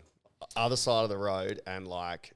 It's different on the other side. Hey? But you got to add in Italy when I was there with my missus. You had to add a 1 to the speed limit. Whatever the sign was, it was 90. It was actually 190. You had to do. Yeah, Keep right. Pace. Just It was flying. flying, man. It was so Wow. much fun. But everyone's supercar super. driver. Everyone's super calm. They're not like pissed off or Yeah. angry or anything. They're just all calm and relaxed and just Yeah. going flat out. Yeah, I'm that's just- sick. I'm actually driving from, I think it's from Austria Yeah. up to Munich. So Oh, yeah, we're going nice. to try and get on the Autobahn Yeah. in September, and that's going to be interesting because I'm... Full gas. No, I shit myself, man, when it comes to Really? the fast stuff. Like, Yeah. you'd be fine with it, I guess. But you'd hate this shit, though, like coming here on the freeway this morning. Yeah, Perth drivers are the worst drivers Yeah, in yeah. Australia, I think. Every time we come back here, it's like, what do they do here? What do you think the difference is? And what I is don't know. that? So they just stick in the right hand lane and just do the speed limit or a K under. Yeah. So Yeah. I was like, get out. Or not Yeah. even a K under. They Like, this is really bad. Like, Yeah. notoriously bad drivers over here. Would Even you though- compare the traffic here is better than everywhere else, though? around the world, you mean? Around Australia? I live in Melbourne. I've been there for 18 years, so That's- the traffic's shit. Yeah. It's just shit. Do you think more traffic forces you to be a more aware driver? I mean, because it's so vast here, where you're just going, fuck, whatever. Yeah, I don't know. There is a lot of traffic on that big freeway coming into the city, isn't there? Yeah. Like, Oh, there's mate. heaps of lanes, but there's still heaps of traffic. Yeah. Yeah. What It about must funnel down to like one lane at the end or something. Yeah, or it does too. Two, yeah. Because they're doing all the roadworks. Fucking, they're always doing roadworks. Always doing. Are they? fucking Yeah. roadworks. What about the merging? We've got a bad rep for being shit Mergers. mergers. Yes, yep, that's correct. Is it correct? So when you merge, I teach people, like when you merge, this is probably not, it's not legally, but it's the best way to do it. You always want to go a little bit faster than the speed limit. Yeah. Because that way you're only focusing on the front of you. You don't have to look way behind to find out what's coming. So if you're doing 80 and then everyone's doing 100, there's a 20 kilometre hour difference of speed, yeah. which you have to adjust for. And it's much easier to slow down and to speed up. So if you're doing 105, or let's say 103 per se. Allegedly. Yeah. It's much easier to slot into the traffic and make no interruptions. Yeah. So the try it one police day. commissioner would definitely agree with what you've just said. Yeah, well, it's just... Well, I'm not. So, like, there's a good example of this. Like, in Darwin, sorry, there's a stretch of road from Alice Springs to Darwin which was unlimited in speed. Yeah. Unlimited. So, back in 2007, they did the Porsche Turbo launch there, where they took a bunch of journos and they went and maxed out the Porsche. And there's photos of people doing 327 k's an hour and Wouldn't shit look like that in a photo. No, but it's like just the dash. Just the dash. Like, take a photo of the sick. dash. And then they introduced a speed limit of 130 k's an hour, and they tripled their death rate that year. Insane. Tripled their death. They used to have 12 deaths per year on that stretch of road. It went up to 38. Did they ditch the speed limit or they kept it? No, they kept it. That's what fucking does my head in. Yeah. Like, speed limits are stupid, I think, except for maybe around school zones, because I don't believe that speed kills. I believe that poor decision making 100%. at speed kills. Yep. It's not the speed that kills, because you can do 150 Ks and be completely fine. Yep. It's when you're making poor decisions or not knowing how to handle whatever happens next is what kills people. I guess 100%. I guess it's putting Unnecessary risk being on people. devil's advocate. I'll play like the young 18-year-olds who have never fucking driven and they hotted up cars and then they got no control, no fucking experience, and then they go and do stupid shit. Or maybe you put a thing on P-platers can only do X amount, but They do in Victoria. Like P-platers can only do 80 k's. right. Yeah, Well, I think that makes sense. Don't they have some rules like that here? Certain rules, like I speed think on the there's freeway, I or think is you that got a curfew as well. Yeah, But it's like Speed doesn't kill. It's the sudden stop at the end. What's that one we were talking about the other night? Was it on the trip to Exmouth? What? The ad with the That's so funny. the 5. So good. This is a car accident at 40 5 Ks Ks. an hour. Yeah, and the This car's is one like at- wrapped around the pole. That one. No. This is there's a trolley, so it's like someone's crossing the road. So this is what happens at 50 Ks an hour. Smash the trolley. This is what happens at 70 Ks an hour. Vroom, and then the trolley comes past. It gets past. After the car's gone through. It's like speed doesn't kill, speed gets you, avoids it. It puts you in a different space and time, That's doesn't it? right, yeah. 100%. There's a funny billboard up there about the Greyhound one. Have you seen that? Nah. It's like I didn't retire, I survived. I'm looking at this like it's a photo of a dog. I'm like, what the fuck is this? And then it says End Greyhound Racing. Yeah. I'm like, fuck, I feel the same way. I didn't retire, I just survived. So true. Well, there's an OnlyFans billboard in Scarborough that made national news. No as well. way. Yeah. I fucking shout out to her. I reckon it's a great move. What is it? It's a girl. I don't know her name. But Obviously, it worked. Well, yeah. Yeah. She's put up a big billboard of herself with the OnlyFans logo and I think a QR code. Yeah, nice. I'm like, that is Marketing. ingenious. Yeah, perfect marketing. Because then the news outlet picked it up and they shared it Australia-wide. Would you? So for whatever her investment was in the billboard, she then got Australia-wide coverage. Mad. Well done. Yeah. I think we Unreal. talked about this with Liam when he was on, but He was a good guest. That Yeah. was really interesting. Why? So good, so Yeah. fun. why would you do OnlyFans? Not do. Why would you have OnlyFans?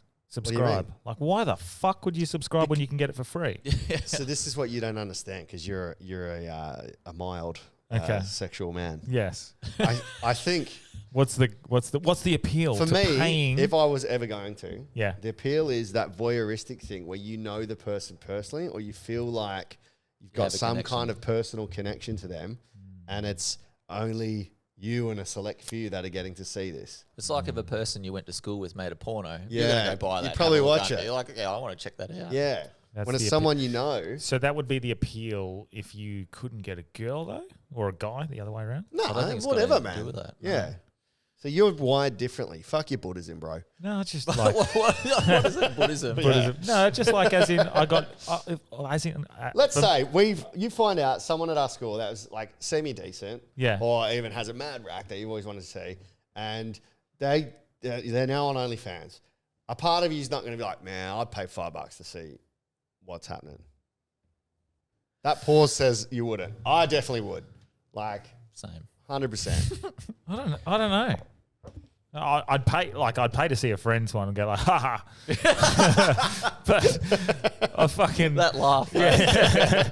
But It's like an Aussie Nelson. I don't know what I just it doesn't appeal to me to pay. Like if I can go on Pornhub and just Yeah, but you don't know them, man. So Yeah. obviously whatever I'd have to- ego we have, or you don't have that attachment. yeah. So- I don't. Well, congratulations. Yeah, Yeah. you're better than us. Yes, you I just can't. I can't see it. I don't know what it is. I get why people do it, but I Well, it's can't. just like you love hamstrings. I don't love hamstrings. You love hamstrings. Yeah, he's got a fetish for hamstrings. Hamstrings. Well, it's just my favourite part of a girl's body. Yeah, it's because he always tears his. Honestly, he's got a weak one. I just like a nice smooth hamstring. Yeah. I don't know why. That's so Would bizarre. you pay to see I didn't someone's know nice, this is the conversation we would go down. If someone's got the with nicest hamstrings, yes. would you pay to see their hamstrings? Someone, oh my God, I've never seen her hammies before. No. No? Do you think it's just a scam to get money out of you? Scam Do you see string? it that way? A scam string. Only like, scams? only I think no. Do you know what it is? I think I'm cheap. Yeah. I think I'm just. I don't think I'd pay for something I could get for free. Yep. Fair enough. But you can't get that person for free. That's the thing. I'd think. You In won't see my, I'd her think in my anywhere head else. I could. And But in reality, no. So in my head, I think the reality would be like if I can't get it, like it doesn't feel real anyway. Maybe potentially. Yeah, I don't know. That's fair. Do you see it as a scam, like Bitcoin or anything? OnlyFans is a scam? Yeah, like do you know I what I don't mean? think Is it it's just a way to scam No, money I think out? it's a good I service. think for some of them people. are 100% when they just get you to if they get you to subscribe. I haven't subscribed to OnlyFans. I should point that out there, but I would for the right person. Would you? Yeah, 100%. Just for the month, just see what's going on. Just for the Oh month. yeah, I'd do Or just for 30 seconds and then I'm done. I'd do a month of something to just go like, let's just see what this is. Yeah. Okay. But I think there's ones that don't like show anything else. I think that's a scam. Yes. Because I think that's misleading. Yep. You can just look But at the there are Instagram. lots of scams where people will clone an Instagram of someone you know, and then they'll say that they've started OnlyFans and they use that person's It happens all the time, mate. Yeah. All the time. There is a part of Cost me me. $180 to figure that one out. Did it really? 100%. There is a part of me that I think would, if I was very lonely or I've just could not, like I was struggling to get That's girls. lonely or- fans. Yeah. Lonely fans. And porn was just not doing it anymore. Like potentially, I would be like, right, I need something to change up. I need to go to another level. We could always get Mistress Sienna back. We enjoyed that, didn't we? I don't know. Who's if I'd like that? to be Who's dom- Mr. Sienna? dom- We had the dominatrix on. Oh, yeah. Have you seen that? No, I haven't, no. So I'll we have to look it got up. him in a ball gag and spanked him and shit. How was that? I quite liked it. I don't think I he was did by spanking the him face. nuts. He's like, oh, No. I'm into that. I remember you said you kind of liked it. Yeah, I kind of did. I kind of did as well. The little bit of a whip. Yeah. I don't mind a little bit of pain though. I'm I'm interested. not This into is that something at I'm all. going to look Not into into my that at all, but yeah. Well, David's hamstrings are amazing from pedals. and stuff. I don't have any. Do you find Bitcoin a scam? Did you? I don't think so. You think it's real? I think it's legit. I think there's going to be a use for it. I don't know enough about it. Really? I think it's a scam. Hey. Yeah. What do you Yeah. What do you mean? Well, it's just created another money system, which money in itself was a scam Money, to yeah. start with. Like Yeah. the best example's Monopoly. Yeah. Monopoly's the greatest game in the world, isn't it? Because you can't actually lose. Well, because once the bank runs out of money, they just make more money. Yeah. They just start IOUing, and that's how exactly what happens today. In real life. Yeah. And it's literally if it you have devalues it. when you think about it, Monopoly is such a good game because it's so real to us, or so real to me, because generally one person can end up owning everything. Yeah. No matter if you start with 100 people or 10 people, whatever. Then if you think about it again, there's people out there that literally they go around and go their whole life without buying anything. Yeah. They just keep going around and around. And what kind of a life is Supercar that? drivers. Yeah, they Yeah. pay. Yeah, they pay Is it- rent. do They you go know to what I jail. mean, though? Yeah, 100%. Do you know what I mean? Like Yeah, it's quite reflective. it's and a very little bit of reflect- luck comes into play. Yeah. And they depending on where you buy. And Yeah, tactics. 100%. Yeah. Tactics, Some might a land bit of exactly strategy. right. 100%. It's just a game of life. Yeah, never thought it's about very it till real then, in but Wanneroo that's- because a lot of people go to jail. Do not pass go. Do not not pass collect go. $200. Yeah, I think all money's debt in the end. Yes. And so I guess this is just another form of debt. Bitcoin is, yeah. But And we don't know who made it. But once we Yeah. find out, that's probably going to go to zero. Yeah, I think 'Cause you'd be that's like, true. fuck. Yeah. That guy made that? Yeah, yeah. Or yeah. is it like a government thing that they're trying to push everyone towards a Extra digital conspiracy. a digital currency? Yeah. Well, they are trying to do that. See? Like they're trying to do that away Away from from Bitcoin. Bitcoin. yeah, our predictions are coming true. Yeah. No, they weren't even predictions. It's just reading. Regurgitated knowledge. It was just reading the fucking room. Yeah. It's like this is what they're doing, motherfuckers. Do you always go the car in Monopoly? Or do you like to change it up outside of your I was always the professional- car, Yeah. right? Yeah. Oh, what was always yours? was. Yeah. What was yours? I would be the dog. The dog. The little Yorkshire Terrier, I think it was. Whatever it is. Or the Scottish Terrier. I reckon I went the car. Yeah. Yeah. Or the thimble. Who goes a thimble, eh?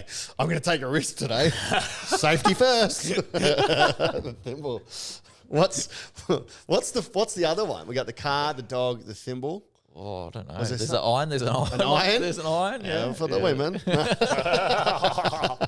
Probably that's what it was for. Yeah, because it was invented in what, the 60s or something? Yeah. So, but, conscious of your time, obviously. Oh, what time is it? I don't know. My 11:05. 11:05. So you probably need to get bouncing in a 10 second. minutes, whatever. Before Got you all go, the time in the world, fellas. Oh, yeah. perfect. Before you go, anything that you sort of got coming up? What's this weekend look like? The prep into it, really. Yeah, so today is setup day. We just set up all the garage and everything, roll the cars out, walk the track. That's a big boring ticket for us. We walk the track. You walk the track? We walk the track. Before a footy game, you'll walk the oval. The fucking whole...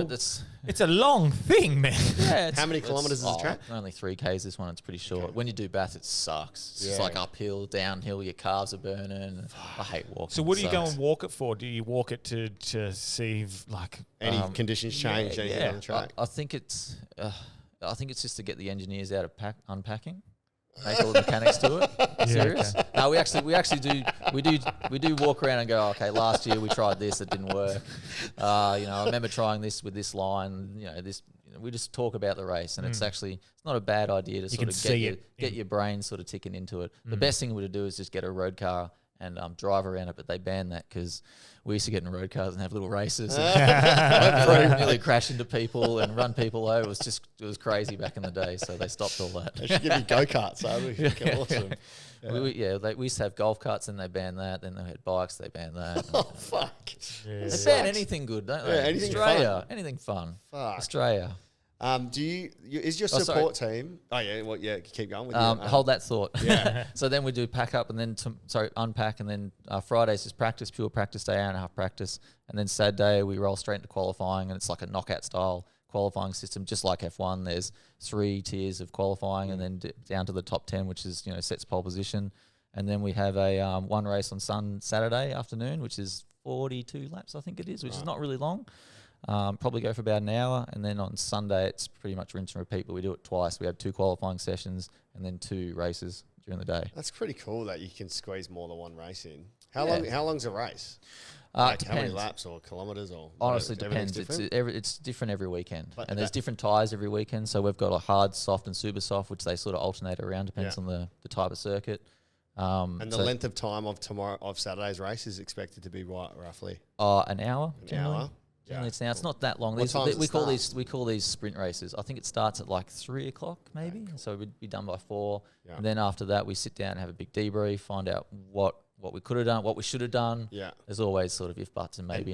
So Saturday's race and the 2 on Sunday, they go towards points. Yep. That's all. It's all a championship race. So it's generally 300 points for a weekend. Yeah. Divvied up. If it's 2 races, it's 150 points a race, or if it's 3 races, it's 100 points a race. Yeah. And the big races are like Bathurst and Sandown, single races, 300 points. So if you have a DNF, which is a did not finish in our sport, you lose all your points. You have 0 for that. So it's really, really bad for your championship. Yeah, right. So to win a championship is very hard because you got to have a lot of consistency built up over that whole year. Yeah. And so you got to perform very well, make no mistake, or make minimal. You're going to make mistakes. It's just trying to minimize them. Yeah. We're all humans. There's a team of like 45 people back at the workshop making our cars go around. So everyone is fallible and they can make mistakes from time to time. Even myself, I make more than anyone else. Yeah. So it's trying to minimize them so you can add your points up towards the end of the year and be the champion. It's very, very hard to be a champion, and generally it only goes to 1 or 2 teams because they've employed the best, smartest people and have the best systems in place, the best cars, the best strategy.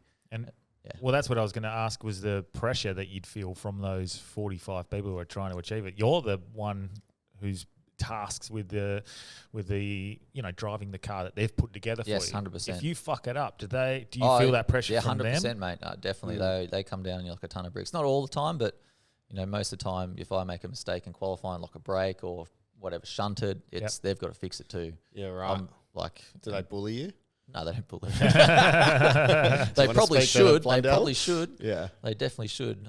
Is it constructive criticism? Not really. No, it's just feedback. Fucker, lift your game. What? Yeah, don't do that again. And it's going to cost us X. They got to work till midnight or 2 o'clock in the morning to fix it. Fuck. Yeah, because it would end up being. on a different level because your position is it is the main part of it. Sort of you can't do it without you. But in a game of football, obviously, like if a half-back doesn't play on their player and is lazy, misses this and that, you'd sort of pull him in a line. Yeah. I guess it is still, even though you are the one driving, that's your role. You've all got roles in this team, and it's a team sport, and even though 100%. It is individual. Yeah, at the end of the day, our name's on the leaderboard. It's if we qualify bad, it shows up. David Reynolds 25th instead of David Reynolds first. So at the end of the day, our name is there, but reality is there's a huge contingency of people working flat out full time jobs behind the scene. Them? Is it the? It's all the sponsors. I've got beautiful sponsors that help pay for it. Because 45 people to feed. Yep, feed and house and clothes and move around. So most teams operate off for 2 cars about $6 million maybe, right? $6-7 million per year. Yeah. Back in the day, the really good teams, I don't know about these days because it's all changed, but they used to operate about 10 or 11 mil. Yeah, right. So do they have a cap on like sport? No, there's no cap. Okay, there's so no the richer cap. you are, the better you get. They sort of have caps in other ways. So there's a testing band. So a normal football team might go and kick the footy, run some drills, 5 days a week, whatever. We have 3 test days a year. And are there teams that exploit that and do like secret shit? Allegedly? Allegedly, I don't know. I've only been in a few teams, but everyone tries to. They do a lot of simulation testing. So they've got really expensive simulation programs running in the background, trying to figure out setups for this corner or whatnot. So, but that's only relative to the amount of data you put into it. So if the data is not correct, so like right now we've got brand new cars, which no one has a lot of data on. Their probably simulation program is pretty much useless right now because the data they're putting in doesn't really correlate because they haven't been back there year on year to sort of figure out whether that's made any gains. Wow. So programs are only good if the data inputting is spot on. And scientific method. How long until ChatGPT replaces 45? Well, fuck. It'd be interesting to see if AI starts playing a factor, especially with the amount of math science. There's going to be so much AI. Yeah, probably. But it's all a cost. It depends on how much they want to spend. Yeah. And the sponsors only give them X because they only get X amount of TV time or X amount of viewers. Yeah. Back in the day, like in the 90s and early 2000s when our sport was a bit bigger, they used to get a lot more money. Yeah. And when there was cigarette sponsorship, they used to give even more money. So since hey, we could go back down that avenue. Why not? Yeah. Just with a warning. Why not? Just with a warning. Yeah. And when it comes to the testing of data and stuff, one thing that shocked me was like in the F1 again. I'm sorry, I keep going back to that. No, that's all right. It's pretty much the same. But do they have the same thing where they have a shutdown for like 2 or 3 weeks where you're not even allowed to work? You're not allowed to communicate. There's no work to be done on your cars, your team at all. Do they do that in? No, we don't Supercars? do that. So it's pretty much open. That feels silly. On the race weekends, they have a curfew. So like at 10 o'clock, you're not allowed to work past your car past 10 o'clock unless you get special permission, like you've had a crash or you've had an engine blow up where you need to change an engine. It's going to take an extra hour. Yeah. That's when you can ask for dispensation. Yeah, and also OH&S, like you're driving. Exactly right. Yep. Yeah. No, I just found it quite strange that like you couldn't email nothing. It was like there was a shutdown. I don't know if it was like an etiquette thing.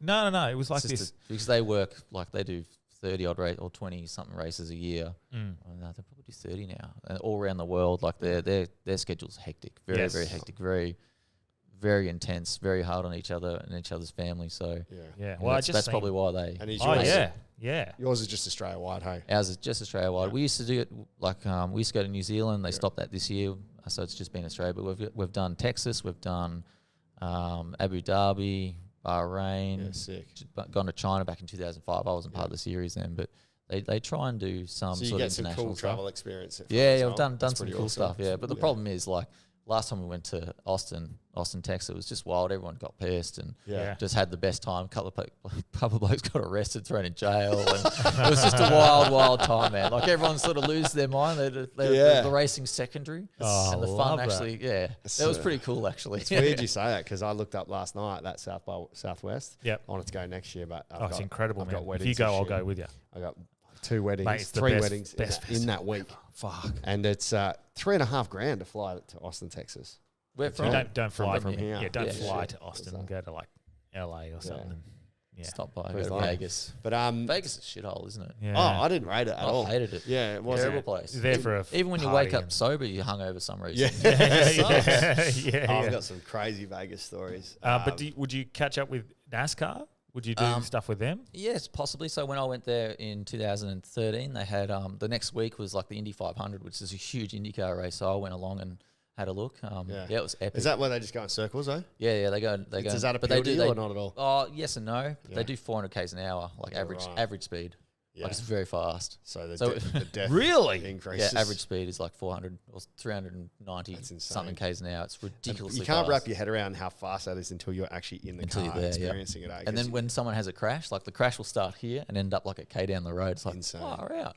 Like, it's Insane. really cool. And there was like their stadium holds it's something like 500,000 people or something like that, or Wow. some ridiculous amount of people. You can't fathom how big it is and how many people they can fit into one stadium at one time. It's ridiculous. That's nuts. They've got a whole infield, a whole like DJ set up, like it's like a concert going on in the middle of the racetrack as your well. idea again, the summer, Yeah, the summer the live. summer series. But yeah, so my I'm not really into like the American sort of sports, NFL or NASCAR or anything. Yeah. But my engineer from 2011, 12, and 13, he's a NASCAR crew chief now. So sick. I sort of talk to him occasionally, and How that's a wild series. how Wild, much wild. team cohesion do you have? Like How do you with the mean? 45 members of your team, do you do team building stuff? Would you have the budget to say, come and see a Who's Rhyme stand-up comedy show as a team builder? Shameless plug. Shameless plug. Team bonding. But do you guys do that well, stuff? Sometimes we do it. Yeah. Yeah, so cool. like Because you'd have to know everyone in the team, right? Yeah, generally, yeah, Because yep. you're the man, and then they're I'm a man. yeah. But like you're the face. Yeah. So for them, like, do you feel they try forge a friendship with you, or is it more just like everyone's the same? It sort of happens organically, I think. Like I've been in the sport for that long now. I kind of know everyone involved, Yeah, and cool. know all the big players, know all the mechanics and everything. And even though they do change around from time to time, and then one mechanic might leave and go to another team, and you might not talk to him for a bit, even though you talk to him every day of your life for like 2 years, then they disappear. It's like, oh, I miss that guy.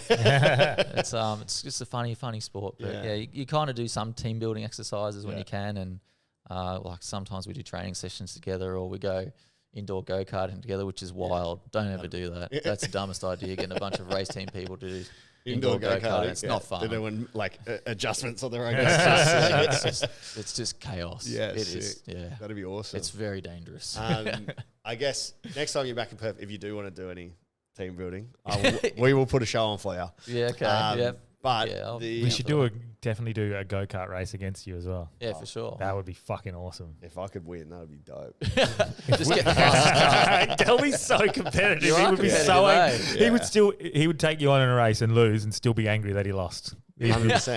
100%. I'd watch it back and go, what was I thinking? I fucking had I'd the... quit if I got beaten, actually. I think I'm done. Where's my plan B? what's your favourite part of racing? What gives you the biggest kick? Like, what do you enjoy the most? My biggest kick would be, I don't know, qualifying on pole. I reckon that's the coolest thing. Like being the fastest driver at that time, at that place. That's cool. That's always a good feeling. Knowing that the boys presented the best car was epic. Yeah. Everything sort of gels together. And then winning races is even harder again. Yeah. Because you've got to string those qualifyings all together. So, or like, 70 laps or whatever it was together. How many races have you won in your career? Oh, only like 8. Yeah. Not so many when you do 300 of them. Yeah. Like It's the same as Daniel Ricciardo. Yeah. You are the same. Yeah, maybe. Yeah, he's won 8. Can you bet on Did he? supercars? Yeah, absolutely. Do you have to do a I no can't. betting? I can't bet. Yeah, I definitely can't bet. Yeah. No, not at all. So Not even mechanics can bet on our sport or anyone involved in our sport. I 'cause guess the mechanic that- could fuck it up on purpose. Well, yes, there's that, but they might know something that no one, all the punters might not know. Yeah. So they can't have any sort of betting whatsoever. yeah, doesn't matter. Sports bet will ban you even if you don't know. Yeah. That's why just run money. Yeah. Literally. That's what true. So they- I've they heard of said those it. stories. It's all right. I'm No, one I'm of start them. making- I'm not allowed to bet on sports. Really, you bet, start I making feel. money and then they canned you. It's fucked. Yeah. That's bizarre. Yeah, eh? yeah, it's fucked. It's not right. It's fucking immoral. But I'll It you is. can be our Hansi Cronje, and I'll do that. All right. Hello, John. Hello, John. Yeah. What's the pitch condition? We'll do that. You can be our Tell us the pitch conditions I'll for be the the V8s. yeah, perfect. What are your odds for not betting odds, but what are your chances for? I'm old, I know this that. weekend? I've got no idea. I've never looked at that. It's something I'm not into at all. No, I don't mean betting. I mean, how are Odds to you win? feeling going into it? Yeah, do you I think feel you're a pretty chance? good. Yeah, definitely always a chance. I think our car that we've built is pretty good. Yeah. It's just whether we set it up for the conditions on the day, and Perth is quite a difficult track. Even though there's 7 corners, it's a small track, but each corner is quite different to every other corner on the track. So no 2 corners are the same. Yeah, no one knows how to merge either. So. No one knows how to merge either. Yeah, they're not going fast enough. Yeah. It is a difficult track to set your car up for. Yeah, I got told. Sorry, you got told. I got told just Van Gisberg is a freak, and he keeps winning everything. Is he Red Bull? Yeah, he's in the Red Bull car. I had a friend just go, Van Gisberg, ask him how he's going to beat him or something. Their team's very good politically. Oh, really? Yeah, they always no pussy wagon, like no. The political side, they always seem to adjust the technical rules in their favour. And it always seems to suit their car. The Mercedes. They're always playing the technical, political role. They were very, very good at lobbying the supercars government into making it suit them more than anyone else. Coca-Cola, is that one of the teams? Yes. Yeah, they're one of Erebus Racing, yep. They're pretty... Surely they'd be out there. They'd have the most money out of all teams, wouldn't they? Coca-Cola Amatil? No, the Erebus team is funded by, or it's backed by Betty Klemenko, which I actually raced for from 2016 to 2020. And she was the heiress of Westfield, shopping centres and stuff. So she's a legitimate, billionaire type thing that went racing on the weekend. So yeah, they've got a bit of funding. Yeah, but she was a really good boss. It was awesome to have. So she was your boss after the Pussy Wagon 2015, yes, so 2016. I literally so she came on because of you. Yeah, pretty much. What a legend. Yeah, she's great. She's all time. She's unreal. Fuck yeah. That's awesome. How good. So if people want to come and see you, how do they get tickets? Do you even know? I have no idea. I've never bought tickets. I think you can buy tickets at the gate. Just come to Wanneroo Raceway, or just turn up at any supercar event and come and talk to me, and I'll give you the time of day. Generally, I try and be a nice person and give everyone the time of day, unless it's 5 minutes to go and I've got to put my helmet on. I'll bail. So fuck yeah. Yeah, but boys, come out and have a look and see what I do, and I'll show you how confusing it is. Branch, but I'll definitely if it's at 3, I might be done, but I'll be hammered. Am I allowed to be maggot at the track? Absolutely. Right. That's. I was going to say you fit right in with the crowd. You going to let me drive or?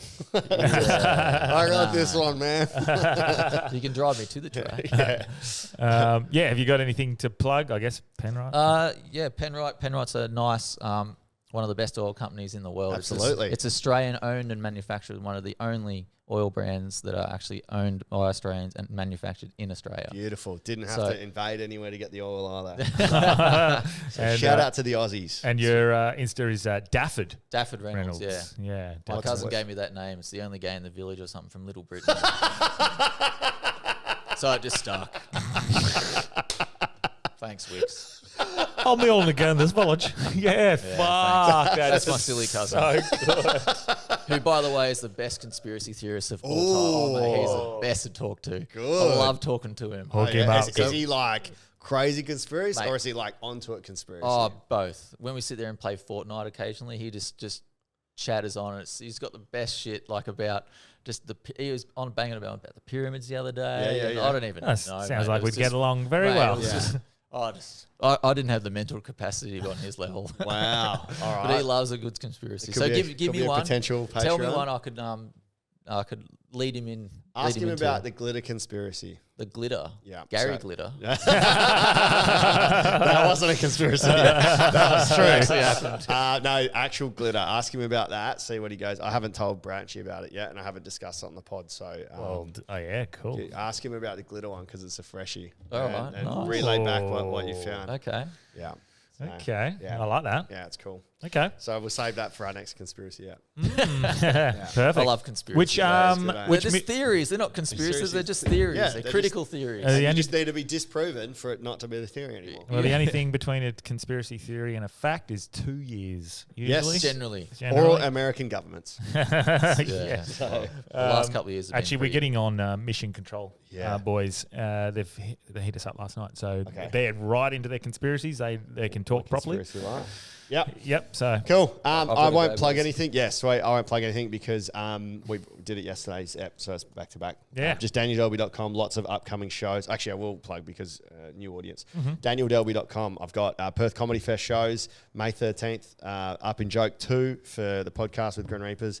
it's going to be so much fun. Perth Comedy Fest, and I'm in Karratha for a few gigs as well. DanielDelby.com. Sick. B32 Media, my business. It's thriving. 4 years ago yesterday, I quit my job and I saw in sheet that. metal. Congratulations. Thanks, mate. I've seen the little like. Yeah, Yeah, perfect. well done. Yeah, mate. It's. I was telling Delby yesterday. Stressful, but awesome. Yeah, but getting rid of like that. Not getting rid of. Just parting ways with one of my bigger clients. That should be a T-shirt. Yeah, no plan B. Except no for plan B. pregnancy. Well, it just seems to be.